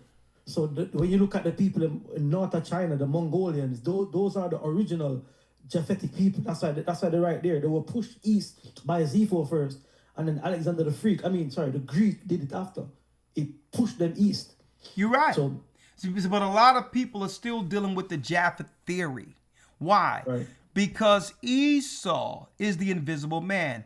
He seek to be invisible. He inseminate with any culture he takes over. That's the whole thing. You have a lot of people who believe that, and this is why I'm putting it out there to correct that train of thought. Nowhere in the Bible does it say that Japheth will be ruling the world at the end of the world. Okay? It's it's false theology that's been put out there to what? To move people off of the trail, identifying who they really are. It was to knock people off the scent. So it was Esau who put out all these different tentacles of them being someone else so that we can never identify their true purpose. Right? So let's go to the scripture where they say the tents of Japheth. Let's get it, Elder. Yes, sir. Genesis 9:26. Genesis 9, verse 26. Let's read it. And he said, Blessed be the Lord God of Shem, and Canaan shall be his servant. God shall enlarge Japheth, and he shall dwell in the tents of Shem, and Canaan shall be his servant. Now, this is the main scripture they're using to claim that Ashkenazi would be in the Middle East. And wrong answer. Okay? Because it says the Most High shall enlarge Japheth. Right? And he shall dwell in the tents of Shem. The he right here isn't talking about Japheth. It's the Most High who shall dwell in the tents of Shem. See that? Why? Abram would come through this bloodline.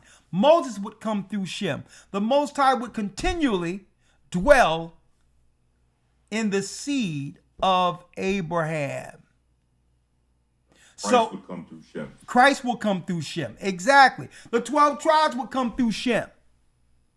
So it doesn't matter the races of people, the Most High would always dwell within that bloodline, that seed that was prophesied from Genesis 15. So they'll twist this scripture and say God shall enlarge Japheth and he shall dwell in the tents of Shem, to say that Japheth is going to be in the Middle East. And it's not saying that. How do we know that? Well, let's go a few verses up. Elder Lawyer, read Genesis 9, verse 25. Genesis 9 and 25.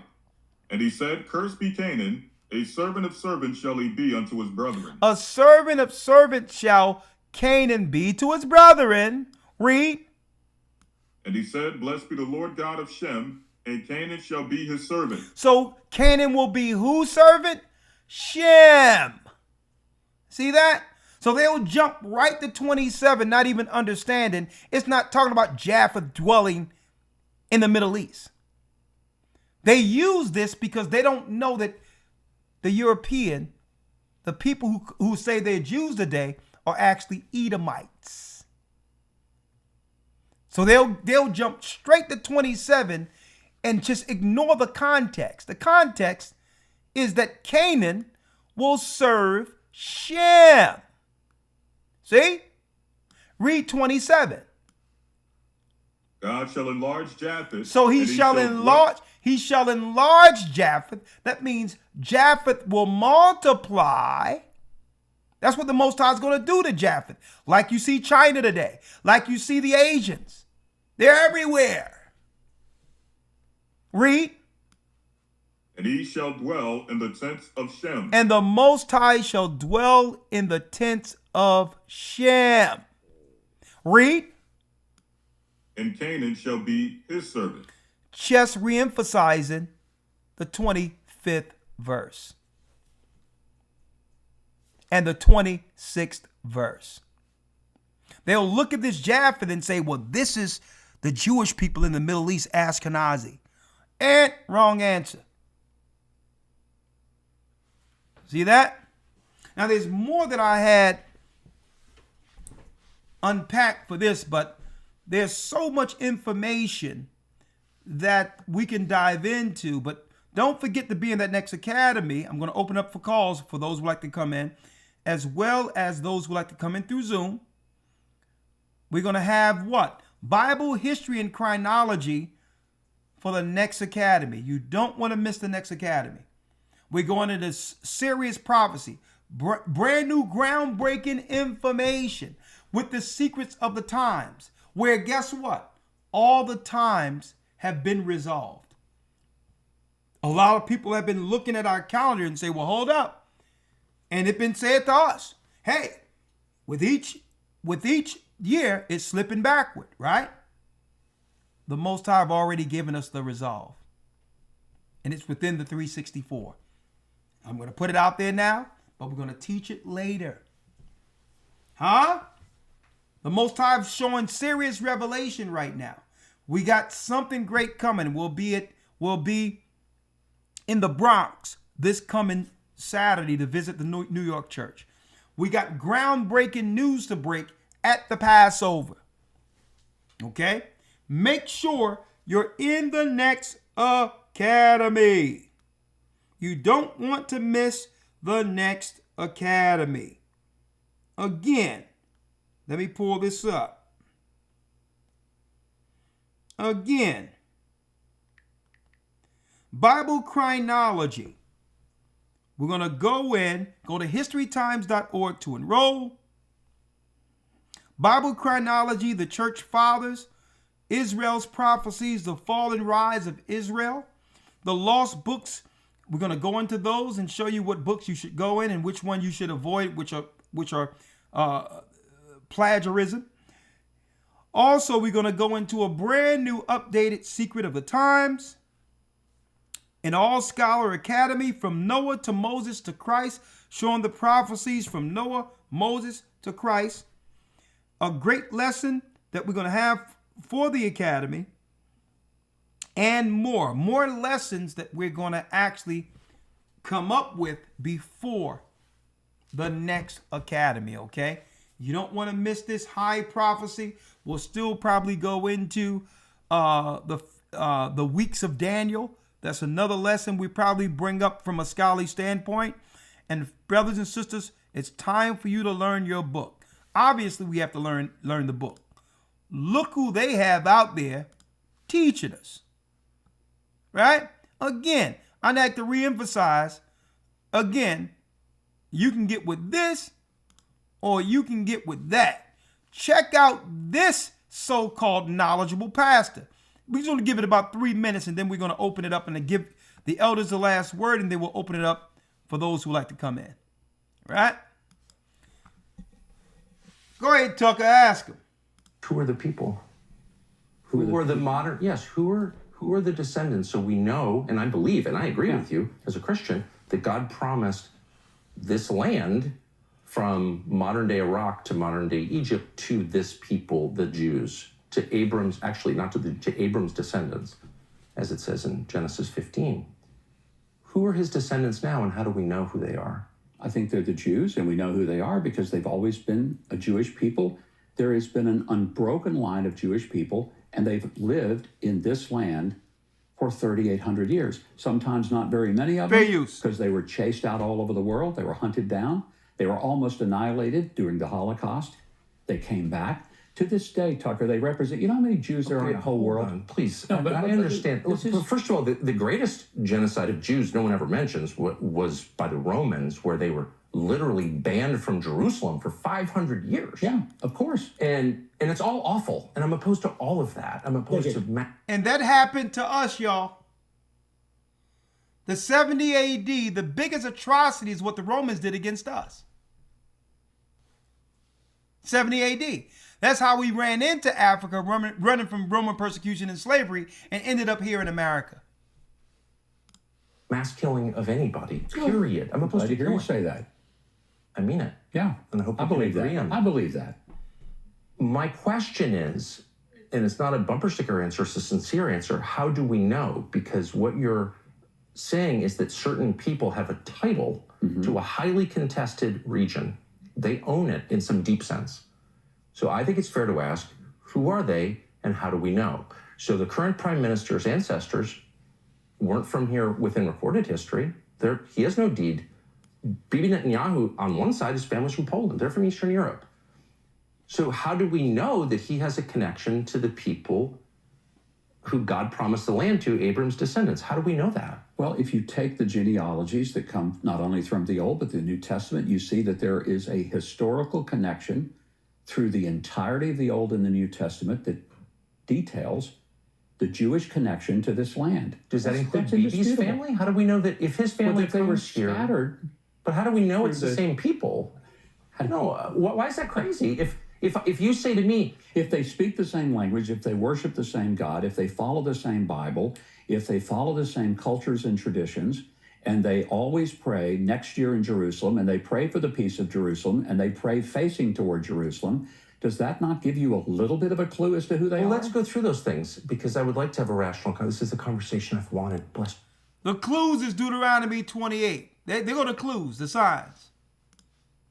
Thank you for doing this. Let's just go through those things. Okay. So one of the things I admire most about Israel is they resurrected a dead language in 1948. Good for them. Well, they really didn't resurrect it. It was existent. Okay, I'm not. That's not. That's a compliment. I'm not slighting. No. But it is the first time in all of human history that a language has survived through this length of time. It's. I would call it. You might not, but I would call it a miracle. One of many. Okay. That you can attribute to this. I think it's wonderful as someone who loves language. Netanyahu's parents did not speak Hebrew. Okay, they didn't live in this region. Netanyahu, the founders of this country, were mostly secular. Some of them were avowed atheists. They were not praying for the peace of Jerusalem. They weren't praying at all because they didn't believe in God. There's no genealogy linking their families to the people of this land 3,000 years ago. They're not. So how do we know, since they didn't share a language, they didn't share a religion, they had no religion whatsoever, how do we know that they had a right to come here from Eastern Europe? And But they were take scattered. the land. They were scattered to I understand Eastern Europe. that. They were scattered all over the world. There were many in Ethiopia. They were in Russia. They were in Poland. They were throughout Asia. Jews were all over the place, but they were still Jews. But they were still Jews. Okay, That's so then, what let made me get to them the nub of the question, since again, a lot is at stake, a lot of money is at stake. Land is very valuable. Israel has a lot of resources. By the way, if you're accused of a crime, you can hide here. That's a pretty good passport to have. It's a good thing, right? So who's entitled to it? I don't understand, and you're very discouraged in the United States from asking this question for some reason. It's a totally rational I'm not question. discouraged. No, you're not discouraging. Yeah. Others do. You're like the only person I can have this conversation with. Everyone will be like, shut up, Nazi. It's a foundational question. Are you speaking of an ethnic group or a religious group? Well, I think you're looking at, for many people, it is religious. There are people who may not have a deep religious connection to Judaism, but they're still Jews. Okay, so it's an ethnic category. It is ethnic, but it is also religious. It is rooted in religion. You can't take it out of it. Now, that means then there are how some people, can an atheist... Well, I will tell you this. There are some people who say, I'm Christian. They never go to church. They never pray. They never read their Bible. They don't tithe. But they're not entitled to citizenship on the basis of that. Well, they're but not I'm saying entitled that they still call themselves Christian, Of course. even though they identify in but that way. here's the difference. You're saying that people who have this identification have a deed to a huge chunk of land on the Mediterranean, okay? So there's, it's a right. You keep telling me it's a right. And so it's totally fair to say, if you come to my house and say, I've got the title to your house, I get to ask, may I see it? Where'd you get it? And that's exactly what happened here. People from Europe, Eastern Europe, came here, in a lot of cases atheists, and kicked out a lot of people they who lived bought here. land. Well, but They in did not just throw people They out. bought a lot of land. There's no They question did about buy that. a lot of land. But they The also, whole in idea of Zionist 1948, movement kicked out a lot of people. in the And- war. Oh, it was a war. I agree. Yeah. I'm not Yeah. want to Okay. relitigate the history. I'm just saying it's a fact. Okay. Including a lot of Christians. A lot of Christians wound up fleeing, and they lost their homes, and they've never been allowed back. And all of this was justified on the basis of this identity that is the ticket to the right that you keep referring to. So my question is very simple. I'm going to wait patiently for an answer. Does this right derive from religious affiliation or from genetics? And I would say it's both. But I would also say that when you said that Christians were kicked out, Tucker, Christianity is growing in Israel. Okay, but And there is a big lie that goes out there. But no, let me finish this, because I keep hearing that Right. Christians are really not treated well in Israel. That's a lie. well, there are lots It of is a different. lie. There are lots of different. There were 34,000 Christians in Israel in 1948. There are 184,000 Christians here today. And by Israel, what are you counting? You talking about the land? What territory are you counting? You're I'm talking counting about Israel proper? Or are you counting Talking about Israel the West proper. Bank as well and Gaza? I mean, what do you when you say Israel? Those numbers apply to what landmass? It would be in Israel proper. Okay. There are 184,000. Now, Yes. I'll tell you where Christians are not doing very well. They're not doing very well in the Muslim-controlled countries. There's almost no Christians in Qatar, for example, except those who live in the Christian ghetto, who are the... It's harder than there are in Israel. Fact. How many? And check it out. Now So- you call me. I don't know. I can look at my phone, but I was just there. I'm about to end it. Like, whatever. But I just want to get to the point that forms the basis of this whole conversation, which is who has a right to the land? Yeah. And you said it's a mixture of religion and ethnicity, because as I noted, and you agree, many of the founders, maybe the majority of the founders of modern Israel, did not believe in God at all. So they were not religious Jews. They weren't religious at all. They were atheists. They said they were atheists. I believe them. So that suggests it's ethnic. But it's also true, as you well know, because there's a famous court case about this, that ethnic Jews who convert to Christianity do not have the right of return. That was settled by the Israeli Supreme Court. I'm very confused. So that would suggest it's not ethnicity, because you invalidate your Jewishness by converting to Christianity. There are a number of Messianic Jews who live in Israel. Who are here. I'm aware of It's a I'm aware of that significant number. But you're not contesting what I'm saying, because it's a very famous court case. We say But the right of return has to do Remus with Cup. your mother, your grandmother. what? It has to do with So family it's ties. The stream on the belly. There's a lot of, sure, ethnicity is a big part of the right of return. Great. To make aliyah, Then- to come to Israel, Then- to live here. Then if What both policy? of your parents are Jewish, What and policy? you have an ethnic right to land.